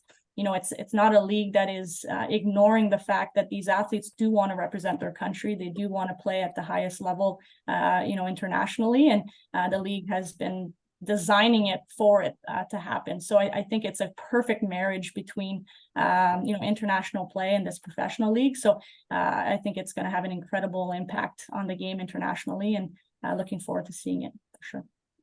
Thank you. Last one from Haley. Go ahead, please. Thanks, Paul. Hi, Gina. Haley Salvian from The Athletic. I apologize if you touched on this a little bit in some of your French answers, but I'm curious, why was this the right time and the right role for you to step away from the position that you had with Hockey Canada? Can you kind of take us through the process to get this job a little bit, and to what extent will you still be involved with the national team? Thank you. Yeah, it's a big question for sure. I can tell you that, I was interested from the moment, this league came about, and I knew how serious this league was and how professional it was being built, just knowing what was in the CBA and just how well done that was and how much time and effort was placed on making sure that the athletes would have a professional environment was very impressive. And, I knew that I would have to have a connection with the league in some capacity or not in my current role. And to be quite honest with you, I was very, very happy as a VP, very honored to play that role. Great to be able to play a role, not just with women's hockey, but with para and men's. And I was very, very happy at Hockey Canada, but I was curious because there's just something about here making history in the women's game. And we've all dreamt of, being able to play roles in a professional setting. As hockey players growing up, I would have loved to play it in a professional league myself as an athlete. And so, you think about it and I'm going to go through the process because I think I owe it to myself. And as you go through the process, I just got more and more excited. And my gut was telling me that, I can probably have a greater impact here than I can even have at Hockey Canada. And, I think I've always had this belief that, it's not the role that you play, but the impact you can have.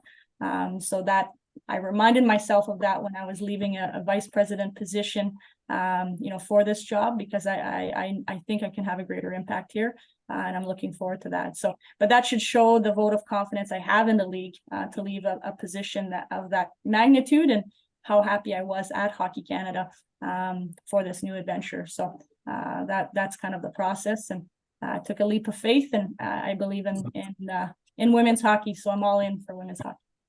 And I've got to ask a quick follow-up too, if I can. Do you have your pitch ready to try to get Marie-Philippe Poulin to leave Montreal for Toronto? How's that going to work? You know what? I'll give it a try for sure. I think she's definitely worth the try and the pitch. I'm just so happy for these athletes to even go through this process here today and moving forward. They've been waiting a long time to be getting called by GMs and being, trying to be convinced to go play in certain markets and centers and being offered contracts. And they've been waiting a long time for this moment. So I can get emotional just thinking about it. I'm proud of them, and I'm excited for the next few days that they will get to experience this great moment. Thanks, Gina. Thanks, Haley, and everyone for your questions. Gina, congratulations once again on your appointment as General Manager of PWHL Toronto franchise. Best of luck in the draft on September 18th and into free agency. Thanks, Paul. This time now we will transition to PWHL Ottawa, and he's already popped up right on our screen. Welcome, Michael Hirshfeld, and certainly congratulations, Mike, on your appointment as General Manager of PWHL Ottawa. Perhaps start by telling us a little bit more about yourself and what drew you to this position, and your outlook heading into year one. Thanks, Paul, for the introduction, and good morning, everyone. It's great to be here. A lot of you might know me. I left the job very recently as Executive Director of the NHL Coaches Association. It's a position I'd held for the last 7 years. I was really proud of the association that we built over that time, but there was time for, time came for some new leadership. Time came for me to look at some new opportunities. And when Gina and her team approached me about coming and doing this, it really got my juices flowing. I love to build things. Again, we started the Coach Association. We built it from the ground up. And I'm really excited to be part of building this legacy. It's going to have such a wide-reaching impact, not just in the game of hockey, but in women's sports globally. So the opportunity to be part of that was very, very exciting. Take questions. I already see some digital hands raised. I will start to call on you one by one. Let's begin with Sylvain Saint Laurent, please. Hello, Michael. Sylvain Saint Laurent from Le Droit newspaper. Welcome to Ottawa. Earlier today, Gina Hirshfeld said that it was important for her to get people from different backgrounds to bring different knowledge to the job of GMs. I was wondering how your personal experience, very unique experience, has prepared you to accept the job of GM. Thanks, Sylvain, for the question. Yeah, I do have a unique background. I was a lawyer in downtown Toronto for the first 5 years of my career. Then I spent 14 years in the investment business before heading over and starting up the Coaches Association. So I think I bring a unique skill set, a different perspective, a business mind, a legal mind. And so I think that could be really valuable to a new league that's starting up. So I hope to be able to share some of my expertise and some of my knowledge. And so then actually it's an ironic story. The first job I ever had in sports was actually in Ottawa. A long time ago, I have a lot of gray hair now, but a long time ago, I worked for the Ottawa Lynx when they were the AAA baseball team of the Montreal Expos. So I spent two summers in Ottawa and loved it, loved baseball. It was a great experience. I loved living in the market area. So I'm really excited to come back to Ottawa. I have a lot of friends there, but it's going to be great. I love the market and excited to be part of it.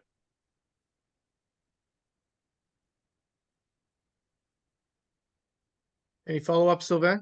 I think we're good. Okay. Yeah, sure. Next question. I can ask a yeah, follow-up. go ahead, please.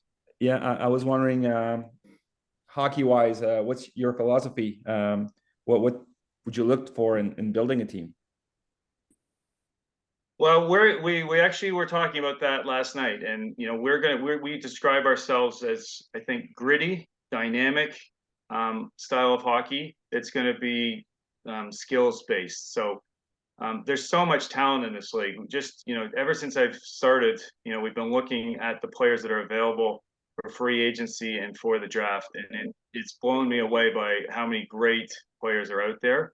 And looking forward to bringing them to Ottawa and being part of our organization. So, yeah, I would say gritty and dynamic is those are the two key words for us. Thanks, Sylvain. We'll take the next one from Claire Hanna. You can unmute and proceed. Hi, Michael. Claire Hanna with TSN here. You bring a lot of experience from the NHL, and I'm curious how you think leading women's sport will be different from men. Sorry, you mean from our coach's perspective, or from my perspective? Yeah, from a GM's perspective. Like we just see the way that men's hockey leagues or men's leagues in general have thrived, and sometimes it's different for the women's leagues. I'm just curious the different approach you're going to take to the women's league. To be honest with you, Claire, I'm not going to take much of a different approach. I'm really proud of what we built at the NHL Coaches Association, but I talked earlier about my skill set, and I think that translates here. So I'm not concerned. I mean, one of the programs that I'm most proud of, from my time at the Coaches Association, and my former colleague and now executive director Lindsay Pennell deserves a lot of credit for this. But we started 4 years ago.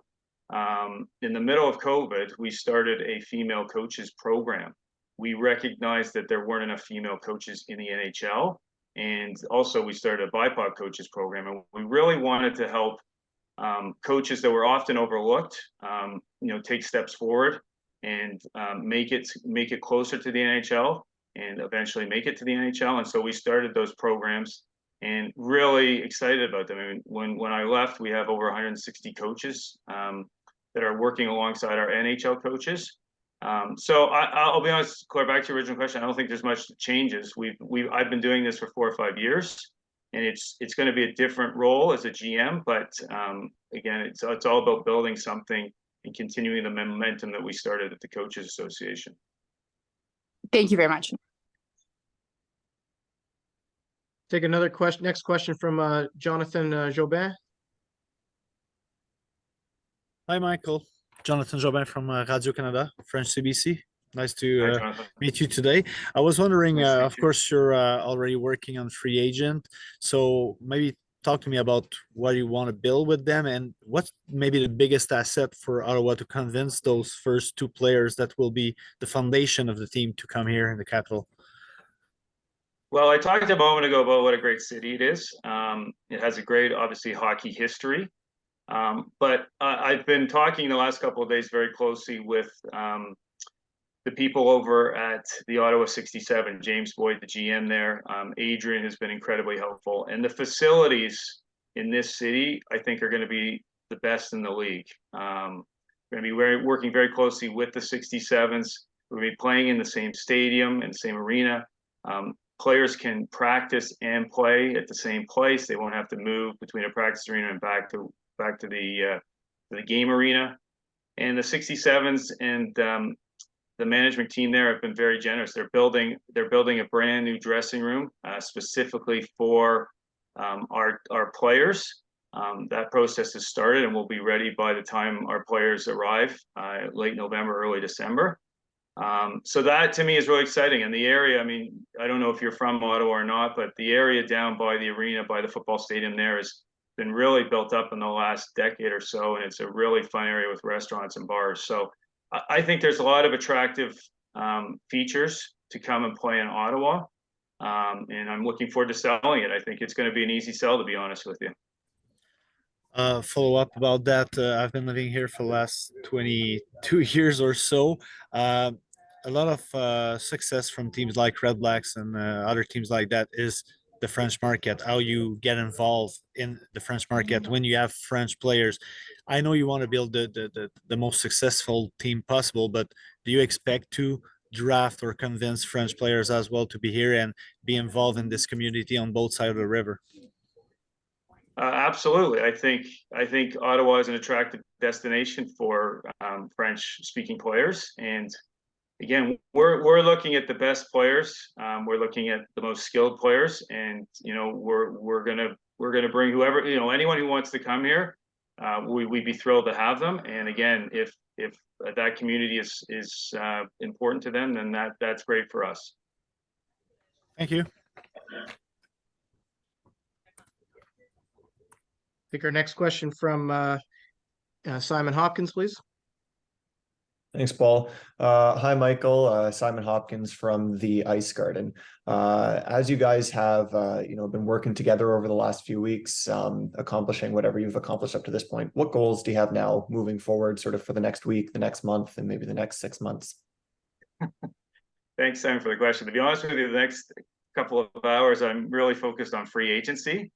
And we want to get through that through the weekend. Then our attention is going to turn very quickly to the draft, which is on September 18th. There's a lot of players to get to know their families, their teammates, their agents.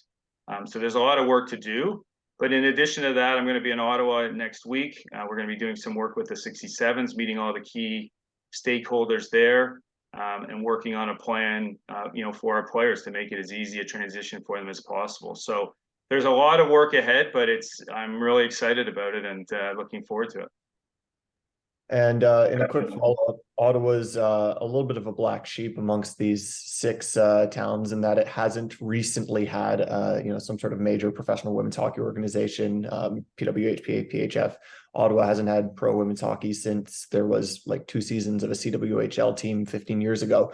Does that history or difference in history influence the way you'll approach building this team identity? No, I don't think so at all. And I mean, look, they may not have had a team before, but I know how Ottawa has a terrific sports history. As I mentioned a couple minutes ago, I was here with the Lynx, 20 years ago. I was talking with Dave Cameron yesterday about what's going on with the 67s, and he raved about the city. I talked to DJ Smith this morning. He had very positive things to say about Ottawa. I've been here many times in my old role, visiting the centers. But again, I think it's a great sports town, and I think that this team will be adopted with open arms. I'm not concerned about it in the least. I think we're going to put a really exciting product on the ice. And we're going to do the best we can to connect with the community. But again, I think Ottawa is a terrific sports market and excited to be here. Thank you. We're here. Take the next question from Angelica Rodriguez, please. Hi, Michael. Angelica Rodriguez, also from the Ice Garden. Just wanted to kind of follow up there. In terms of your coaching staff, I apologize if you mentioned it earlier, but how important are they going to be to the process of free agency and the draft, and how close are you to getting that together? Thanks, Angelica. Great question. We've had a lot of conversations, but I would say that we're being very deliberate in picking a head coach. The key attributes that we're looking for, first and foremost, is a communicator. I think that's critically important in today's landscape. Again, I've worked with coaches over the last 7 years, and talking to players these days, it's really important they understand why they're doing things. And so communication for us is a critical component of any coach that we hire. We're looking for someone who's a teacher, who's a mentor, And the other thing that we're really looking for head coach is someone who has a track record of skills development. So, you know, we're very particular on who we're looking for. We'll know when we find the right person, but we're taking our time and being very deliberate in our process. So to answer your original question, we're down the road, but it may be a couple of days before we find the right person. But I have no doubt that we will. Yeah, fair enough. Thank you. Next question from Ian Kennedy, please. Hi, Michael. Congratulations, Ian Kennedy from the Hockey News. I'm going to follow up on Haley's question there a little bit with your experience working with the females coaching program with the NHL Coaches Association. Maybe you can speak to the wealth of women's coaches that are out there that could be prospects for this league. And I'm also wondering if you yourself have considered any of the women that participated in that program for your head coaching role. Great question. Thanks, Ian, and nice to talk to you. Yes, I know a lot of them. I've reached out to a lot of them in the last week, 10 days. They've been incredibly generous, sharing their ideas, sharing their thoughts on people that we should be talking to. And so, yes, that program is probably giving me a leg up on my competitors. There's no doubt about that. But back to the original question, there is an incredible wealth of talent, female coaches out there. You know, we saw last year Emily make it, you know, as a video coach of the Washington Capitals. I've talked to Jess Campbell. I talked to her yesterday for 45 minutes. She's very close with Coachella in the AHL. There are a lot of great coaches who are getting closer and closer to the NHL level. And I'm excited to see that happen. And a lot of credit goes to Lindsay Pennell, who, again, built that program. But it's made my job, you know, as GM here in Ottawa, it's made it much easier because, again, the talent pool is so deep. These coaches are incredible coaches. And so, again, we're being deliberate, but it's not because there's a shortage of coaches out there. It's because we want something specific. But again, my conversations over the last week, I continue to be blown away by the talent that's out there. Thanks, Michael. Take a couple more here. Let's go Elias and then Jean-Francois, please.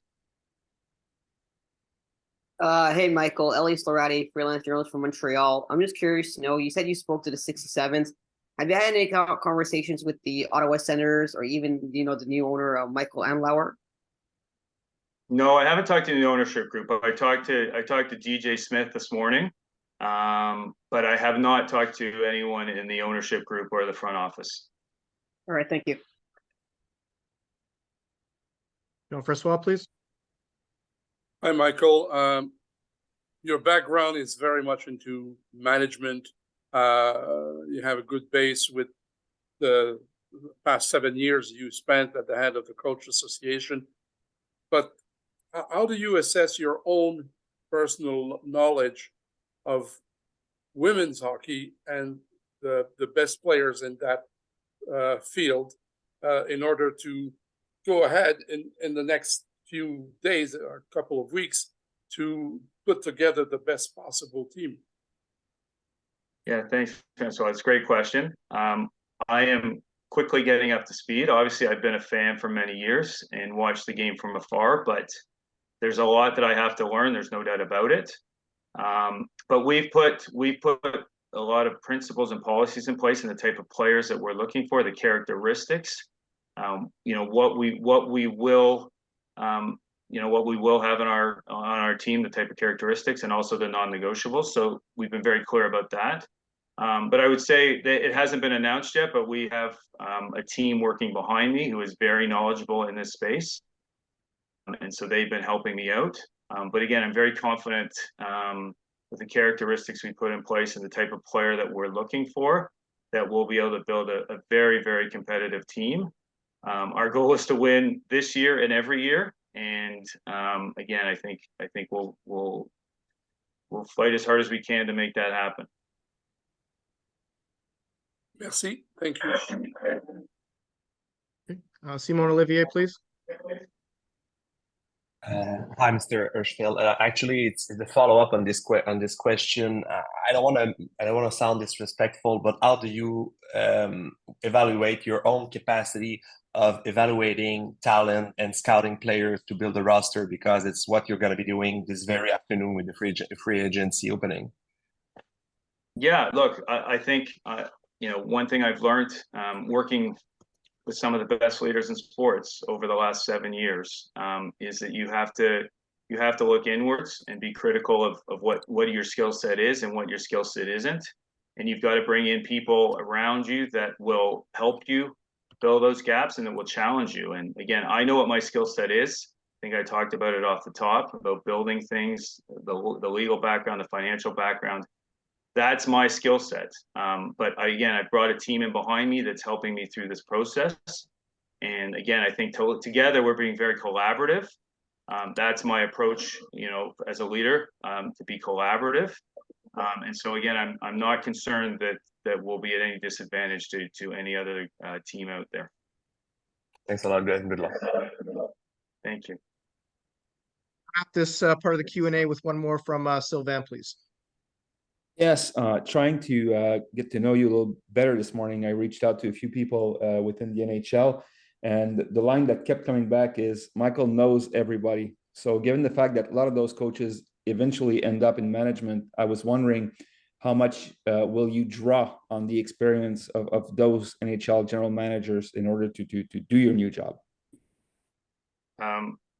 One thing you'll learn about me, Savannah, I'm not afraid. Whoever said that, I think that's an accurate description. I'm not afraid to call and ask for help. I'm not afraid to admit that I'm not as knowledgeable as I should be. I'm always considering all of the options, the different paths to take, and I'm always someone who's open to advice. So, yes, I will be calling. And I talked to DJ and Dave Cameron. I talked to, but I've also talked to another former Ottawa coach, Guy Boucher, reached out to me this morning.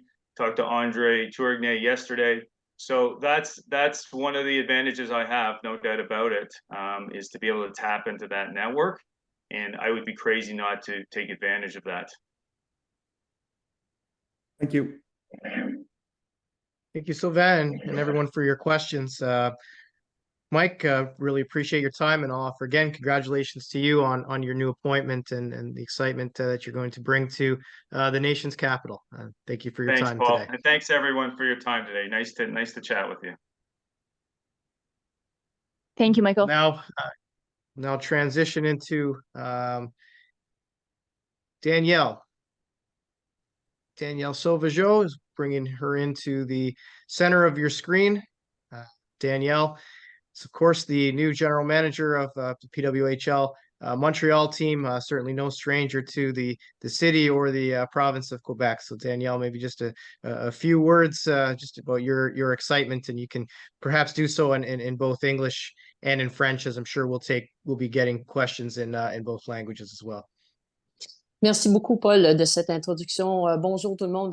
D'ailleurs, j'en profite évidemment pour remercier la confiance des propriétaires du groupe de Gina Hirshfeld du côté du leadership de hockey. Félicitations visiblement au GM. Je pense que ça devient une partie intégrante maintenant officiellement de la Ligue et je ne peux pas être plus fière évidemment d'être devant vous aujourd'hui. J'en profite aussi pour remercier tous ceux et celles qui ont fait de Montréal ce que le hockey est, non seulement du côté masculin, mais aussi et surtout du côté féminin. Les choses ne se font pas tout seuls. Nous sommes une ligue universitaire, nous sommes une ville de hockey. Plusieurs entraîneurs et joueurs ont passé par Montréal, par le Québec et aussi évidemment vers le Canada. Alors, je pense que tous les projets sur lesquels j'ai contribué au cours des années, pour moi, bien, ça représente un summum, que ce soit au niveau collégial, universitaire, avec le centre. Et maintenant, bien, la pyramide, comme vous le savez, le centre 2102 avait été et a été créé pour recevoir une équipe professionnelle. Alors, je suis évidemment très, très fière et aussi toute l'association qu'on a eue, que ce soit avec le gouvernement, avec la ville et aussi là, avec Hockey Québec. Alors, merci beaucoup. Thank you very much, Paul, for this the introduction. I would like to say thank you to the ownership, to the leadership, guided by Gina Efford for your trust. For me, I couldn't wait for this call to say, well, Montreal will have its professional team. I would like to congratulate the GM. I think it's a great relationship that we already started to grow and at the same time to compete. I think you heard that so far. And I would like to say thank you for everyone that has been involved in hockey. And Montreal is a hockey town. It didn't appear overnight. And it's because of everyone in the field, coaches, university, that I've been involved, including obviously media who had been building Montreal as a hockey team, like we see today. This position is a pinnacle, growing the game over the last few years. I'd rather not say how many. It is a pinnacle to now have a professional team, a professional league, and obviously a professional team here in Montreal. Thank you very much. And thank you for, again, all of you who've been helping me to be having the confidence to take this position, and we will continue to work together. Merci, Danielle. On avait beaucoup de questions. Commencer avec Michel Lamarche, s'il vous plaît. Thank you, Paul. Do you hear me correctly? Can you hear me? Oui. Yeah? Okay. Oui. Bonjour, Danielle. Félicitations pour cette nomination. J'étais curieux de savoir, est-ce que vous percevez ça comme un nouveau défi dans votre carrière ou peut-être aussi une sorte de consécration de cette carrière-là? Je pense les deux. Chaque projet représente un certain défi, mais c'est aussi une concrétisation. Vraiment, lorsque je parle d'un summum, lorsque je parle de vraiment la pyramide, lorsqu'on construit évidemment la base, lorsqu'on croit au hockey féminin, vous le connaissez pendant des années, si on veut garder nos joueuses ici au Québec, on veut les garder au Canada. Évidemment, j'ai été sur la scène nationale. Alors aujourd'hui, d'avoir nos joueuses, les meilleurs talents du monde, d'évoluer dans une ligue et d'avoir aussi évidemment l'environnement pour pouvoir non seulement les avoir sur une base régulière, mais j'avais hâte que tout ça arrive. C'était une chose de créer un centre, de évidemment avoir l'environnement nécessaire professionnel pour ces joueuses de pouvoir s'entraîner quotidiennement. Mais des joueuses de hockey doivent aussi jouer. Alors, c'est ce qu'on a fait, évidemment, à Montréal, c'est de maintenir cet environnement et de construire cet environnement d'entraînement. Et maintenant, je pense que les joueuses veulent jouer et les fans de Montréal, évidemment, ont très, très, très, très hâte de voir leur équipe. Follow-up rapidement. Est-ce que vous pouvez nous dire, Danielle, justement, le rôle du centre par rapport à cette nouvelle équipe-là? Est-ce que c'est là qu'on pourrait jouer les matchs? Est-ce qu'on a déjà une idée là-dessus? Visiblement, le centre a été créé pour ça. On attend encore des nouvelles.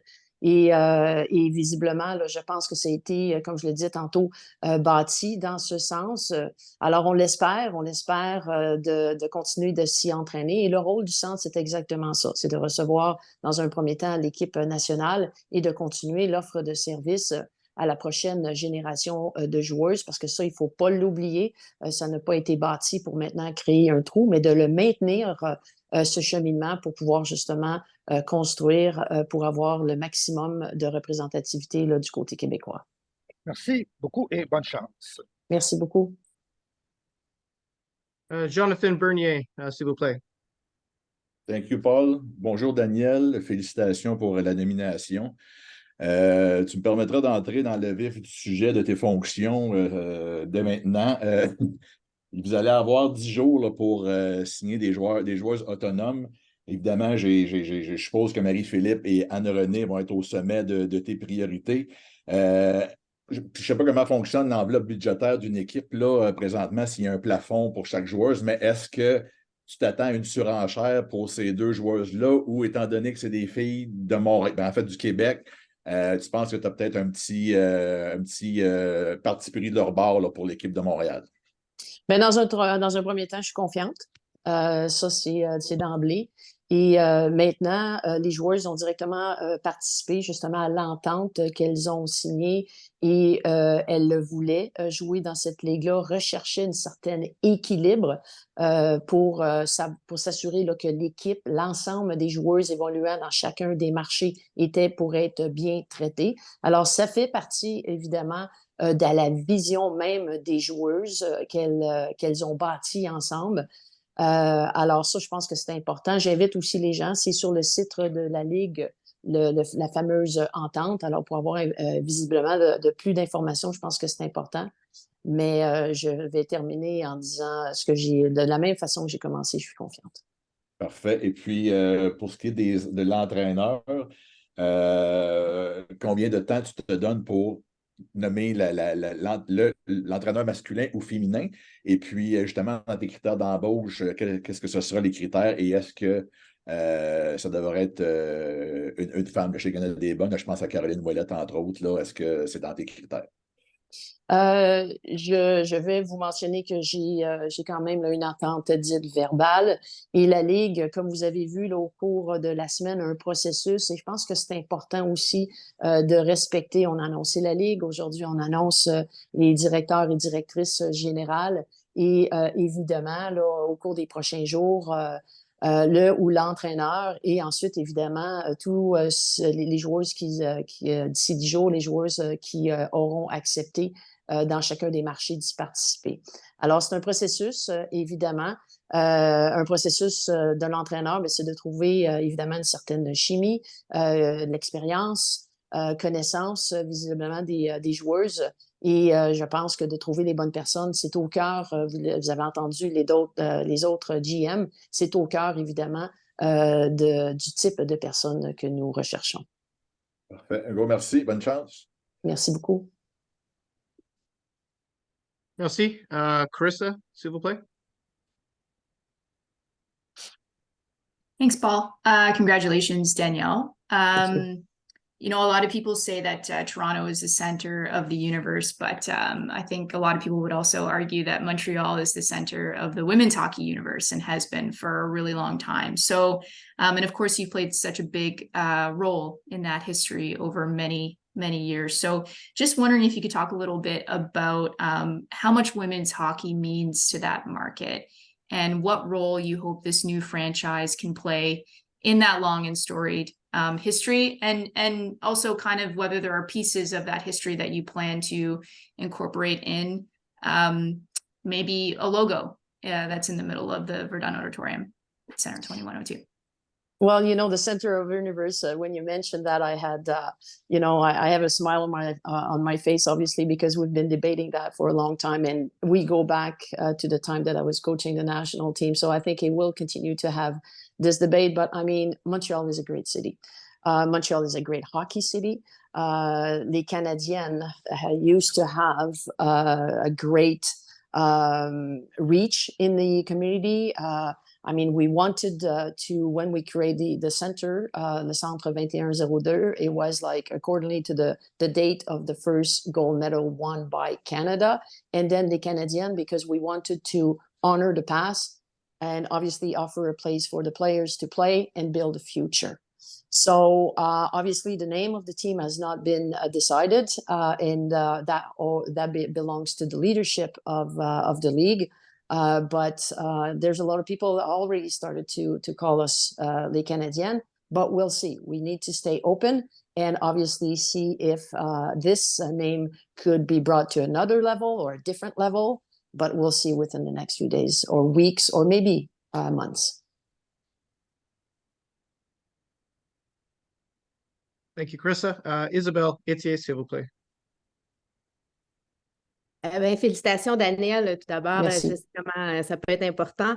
Gina parlait tantôt de culture sur la glace et en dehors de la glace. Peux-tu nous parler, toi, de la culture que tu vas instaurer avec ton équipe? Bien, dans un premier temps, je pense que les mots que Gina a utilisés et Mike sont au cœur de ce que nous tentons de faire avec les six endroits.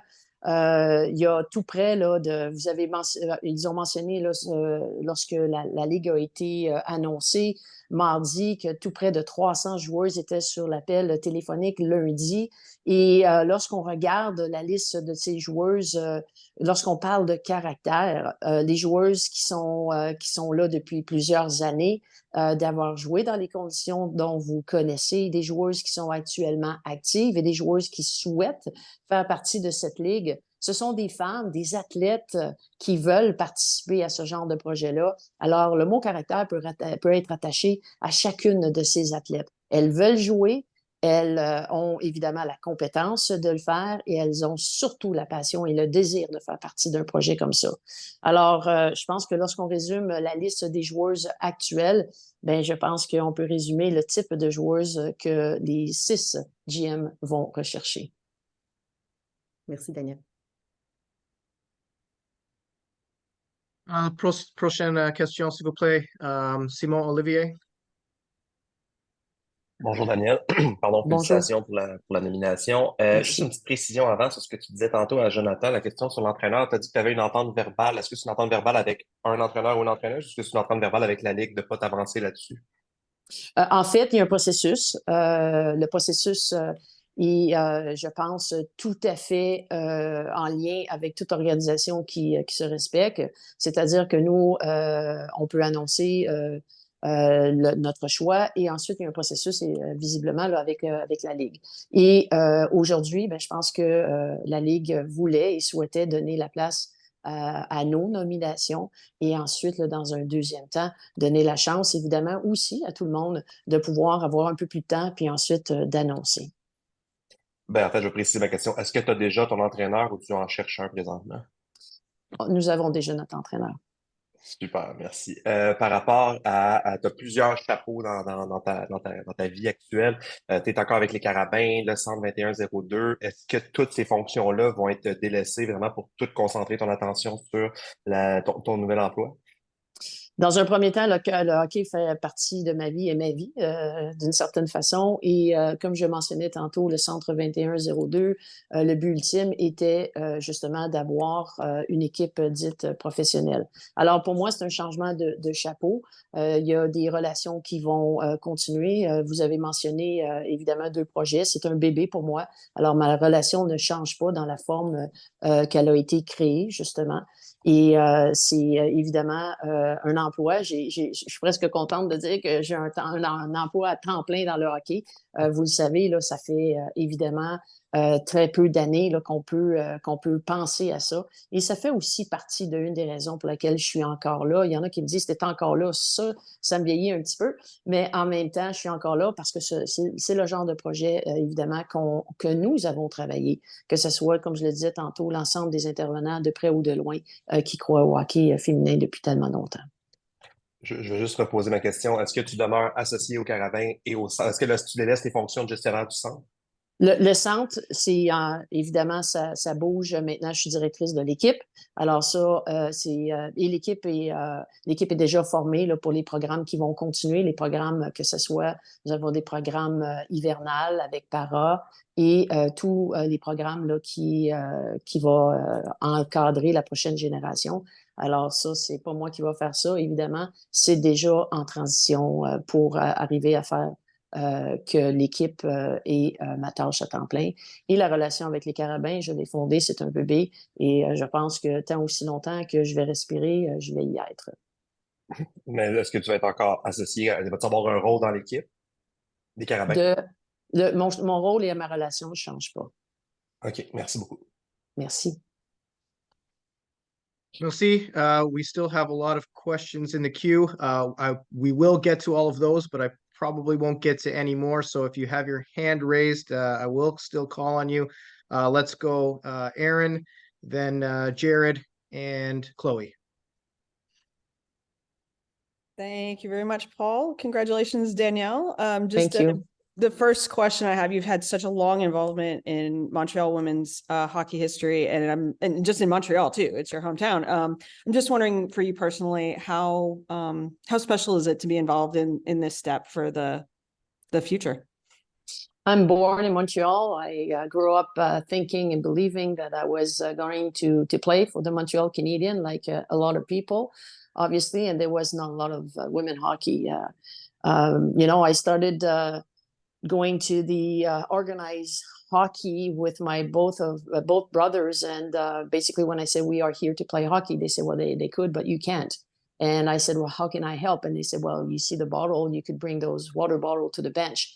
And I guess that this is exactly how I continue to be involved, but being behind the bench, and that resonate all my career. So obviously being here in Montreal and having a franchise or a team here in Montreal I cannot describe that with words. It's just a feeling. Since I received the call from Gina, I feel like, I'm walking on the street, and it's so like everything, in a sense. I'm so proud, privileged, and I have been privileged to be involved with different organization in order to build what we receive today, a professional team in Montreal. And then just curious, will your role with Sancho 2102 change, or will there be overlap between the franchise and the facility? And that's all. It does change. It was built like that. The business plan was exactly built to hope and to do everything it takes to create an environment where the player have their own dressing room, medical clinic, the gym, offices, a video room. So it was built for that. So obviously that part was my biggest role. And now in order to pass it along to the fact that there's other program, the people are already in place to continue it. So just to confirm, are you stepping away from your role there? Yes, as it was built. Okay. Thanks, Aaron. Jared, and followed by Chloe, please. Hi, Danielle. In terms of, women's hockey in Montreal, it's always been a destination. There's always been outsiders, but it's been largely built by local players. But the center has really accentuated players coming into Montreal. Obviously, you can even say that it's the blueprint for what the CBA became in this league, the way that you gave locker rooms and treated players. How do you see that going forward with your role in the PWHL and the kind of synergy that the center had in previous years? Well, obviously, when you create the environment, this is what a team is all about, creating the environment. And this is what, what has been promoted by the players, essentially over the last 4 years. And having been on different conference call, the owner, Gina, and her team believe in that kind of environment. So some market may be a little bit in advance, some might be even further than where we are in Montreal, and some other will build. So it's just a question of making sure that the team environment will be positive, safe, and professional. And that's basically what altogether we're going to continue to build, and obviously share our own practices, our own best practices. And just a quick follow-up, how do you, Montreal's a market where they really love their local players. How do you balance that from a team perspective, team building perspective, with keeping local players here, but also bringing in the best players from outside? Well, I think it is essential to have a face of this first professional team. It is essential. That is why I'm confident. And at the same time, you may know Montreal, what Montreal means for the fans, for the media. And when you've been in the city, you know that people want to have a competitive team, and that's the plan, to build what they deserve. Thanks, Jared. Chloe, go ahead, please. Great. Hi. How important would you say it is to have this league for young women who play hockey? It is the pinnacle. We started to have kids seeing that women could go to college and play hockey, to go to university, and then to see them on the national team. Ottawa earlier on, we had the first World Championship in 1990 in Ottawa, and then the first Olympic in the Salt Lake City, where we, obviously Canada won the first goal, and 98 was won by USA. So now it is like I could be a part of it as a player, as a coach, and have someone could work in a professional sporting environment. And so this is huge. So you could go to school and grow up with in marketing, in communication, in analytics, in all of the above. Women and young boys could now grow up and say, I could live in professional sport. Great, thank you. Thank you. Thanks, Chloe. Let's go Jean and then Sylvain, please. Bonjour, Mme Sauvageau, Jean Saint-Onge, Radio-Canada. Heureux de faire votre connaissance. Monsieur. Hey, j'ai 1000 questions. D'abord, qu'est-ce que vous recherchez chez vos joueuses? Tu as parlé tantôt du caractère des 300 madames qui sont dans le pool. Qu'est-ce que vous recherchez à Montréal, particulièrement chez vos joueuses? Et pas seulement les 3 joueuses autonomes, mais chez les 15 autres que vous allez repêcher le 18. Le premier mot qui me vient en tête, c'est des gens c'est des joueuses qui vont vouloir jouer à Montréal. Et encore une fois, comme je le mentionnais, de créer l'environnement dans lequel elles vont souhaiter peut-être même de venir jouer ici, d'être heureuses lorsqu'elles vont l'être. Ça, évidemment, c'est tout l'environnement. Mais je pense que lorsqu'on veut être compétitif, ben c'est du hockey d'aujourd'hui. C'est basé sur tout ce qui est le IQ, la connaissance du hockey, la vitesse, d'être une bonne coéquipière. Je pense que ce ne sont pas des clichés, mais vraiment des points que chacun des entraîneurs, d'abord, vont vouloir identifier ce genre de joueuses. Et si je ne veux pas vous vieillir, mais la dernière fois que vous avez été avec une équipe, à temps plein avec une équipe, je pense que c'était au hockey junior avec comme assistante. Mais là, vous avez votre équipe. Avez-vous hâte au 18, quand vous allez avoir le noyau de formés, à quel point vous avez hâte de faire du hockey pour vrai, là? Ben, d'ailleurs, j'ai jamais été reliée à une équipe à temps plein. C'est jamais arrivé dans ma tête, dans ma carrière, même junior, j'étais à temps plein au service de police. Alors maintenant, de pouvoir bâtir sur une base quotidienne, et les moyens nous ont été donnés pour la bâtir. Que ce soit le budget et d'engager beaucoup plus de monde que j'ai jamais vu autour d'une équipe de hockey féminine, autre que l'équipe canadienne. Et même là, je pense que lorsque moi j'y étais, c'est à peu près les mêmes budgets. Alors, c'est énorme, le beau cadeau qu'on nous offre aujourd'hui. Alors, j'avais hâte qu'on annonce la ville, la Ligue, j'avais hâte qu'on annonce les directeurs généraux. Maintenant, il va y avoir une série d'annonces. Mais j'ai bien hâte de pouvoir, là, surtout au premier match. Ce que présentement j'ai en tête, c'est de voir l'officiel vraiment laisser tomber la rondelle au centre de la patinoire pour notre premier match. Je termine avec une petite vite philosophique un peu. L'arbitre, ça pourrait être d'ailleurs une Québécoise francophone. Une Québécoise, ça pourrait. 3 des 6 directeurs généraux, directrices générales de cette nouvelle ligue viennent du Québec. Gina, Pascal et toi. Ça fait quoi, ça, en tant que pionnière du hockey féminin, de voir que la moitié des directeurs généraux viennent du Québec? Bien, ça démontre que la persévérance que le Québec a eue, le Canada a eue dans les dernières années, c'est de développer, puis c'est un grand privilège. Tu en as nommé 3 sur 6, tu en as les 6. Il y a tellement d'autres personnes qui auraient souhaité occuper le poste que nous, aujourd'hui, on a le grand privilège d'occuper. Alors oui, c'est une grande fierté. Parce que bien souvent, c'est de dire, bon, on veut être représenté, on veut justement développer le talent, et ça démontre qu'on peut y arriver différemment, mais développer du talent au hockey, je pense qu'aujourd'hui, on en a une belle exemple. Au plaisir de vous croiser. Merci, monsieur. Thought we had a question from Sylvain, but Sylvain, I saw your hand lower. I put it down because I thought my turn was coming, but I can ask it. Okay, yeah, no problem. Go ahead, please. Félicitations. J'ai une question, en fait. C'est plus large. Vous êtes là depuis tellement longtemps. Je me demandais si vous pouviez comparer l'enthousiasme du public face à la création de cette nouvelle ligue-là à ce qu'on a vécu dans le passé, peut-être avec la Ligue canadienne ou les autres circuits, les autres initiatives. Sentez-vous que c'est plus fort?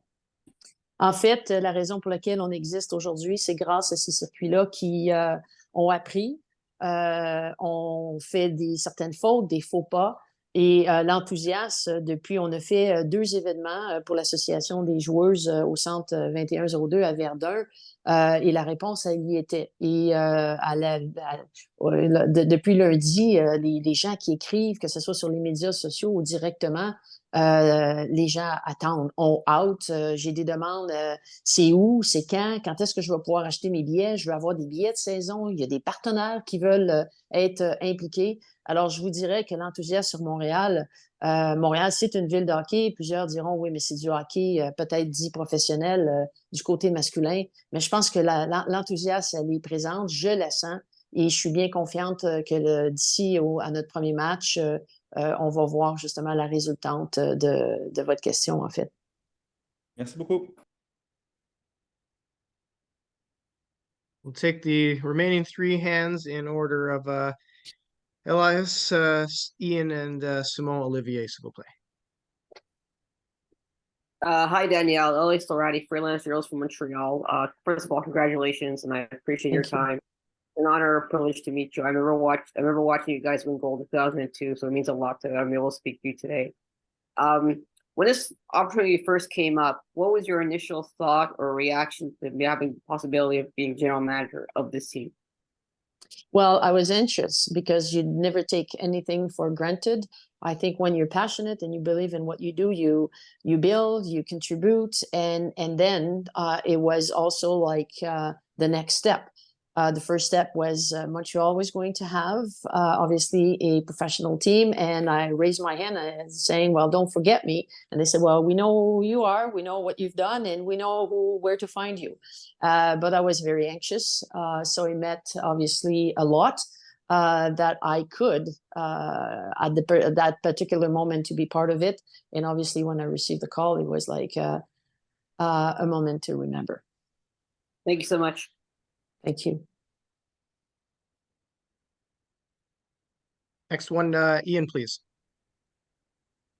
Hi, Danielle. Ian Kennedy from the Hockey News. Congratulations. I first want to ask you about the growth of professional women's hockey in Montreal and Quebec. Obviously, last year, the Montreal Force played in the PHF, and we're building quite the groundwork. And you've trained several of the players, Lafort, Labelle, and Sophie Bedes from that roster, and I'm wondering if you could perhaps speak on some of that growth that you've witnessed. And then my second part of that question is, what emphasis will you place on making sure that your Montreal roster has French-Canadian talent in the lineup? Building a franchise or a team that represents an identity so people could buy in, could identify themselves with, it's crucial. And that is crucial not only here for Montreal, but for all the markets. And we have a dual role, is to build a team, but to be part of something even greater and bigger than us, it is the league. So that is obviously for me very, very crucial, important. And I mean, we've developed great local players that a lot of them went to play U sport level, some NCAA. They came back. We offered them a place to train. Some of them played with La Force. Some played obviously through different events. So I think now that doesn't count. It's where we are now, and the next step is to build the best team as possible within the identity that we would like to obviously build. Thank you. You're welcome. Thank you, Ian. And our final question, s'il vous plaît, Simon Olivier. Bonjour. En fait, la dernière question n'est pas sur toi. J'aimerais ça que tu me parles de Pascal Daoust, qui est ton nouvel opposant à New York. On ne l'attendait pas vraiment dans la liste aujourd'hui. Je pense pas que grand monde aurait pu le prédire. Tu connais bien pour avoir travaillé avec lui à l'Université de Montréal. Parle-nous de lui un peu, de ce que tu t'attends à avoir comme adversaire, comme DG. Ben, dans un premier temps, je laisse aller un petit peu où je me rappelle lorsque on a voulu justement l'embaucher avec les Carabins, avec Isabelle Leclerc en chef, a fait quand même un bout de temps avec nous, 7 ans, ensuite directeur général dans la Ligue junior majeure du Québec. Alors, je pense qu'il amène des expertises que le hockey a besoin en général. Et je pense que c'est avec enthousiasme qu'il a accepté ce poste-là. Alors, c'est quand même intéressant de retrouver que ce soit Pascal, Gina, vous avez parlé de l'équipe 2002 qui faisait partie de l'équipe de 2002 avec Jenna plutôt et Gina que j'ai aussi été l'entraîneur. Alors de retrouver des gens qui sont passionnés du hockey, qui ont pris des positions dans leur vie pour avoir un impact, d'avoir participé à des projets qui ont connu du succès. Et je pense que c'est intéressant d'être entouré et de travailler avec des gens comme ça. Merci beaucoup. Merci, Simon Olivier et tout le monde pour les questions. Thank you everybody for your questions, and especially for those that stuck with us for the last 2.5 hours. This was a lot of great content, a lot of great support and coverage that is most appreciated for each of the general managers, teams, and of course the PWHL. So thank you, Danielle, and congratulations once again to her on her appointment in Montreal, and of course the other 5 general managers who are so gracious with their time this morning and afternoon. PWHL free agency, the initial free agency period begins in about 10 minutes, 1 p.m. Eastern time, September 1st through September 10th. Official signing announcements will be shared by through the PWHL media accounts that you should have received notifications from to join this conference. So we'll certainly keep you updated with signings as they occur, and certainly more correspondence in advance of the draft on September 18th. If anybody has any follow-up questions, I'm available at my email, and we'll certainly direct your inquiries and answer your questions as best I can. Wish everybody a happy Friday and a long weekend. And thank you again for your support and coverage of the PWHL. This will conclude today's call.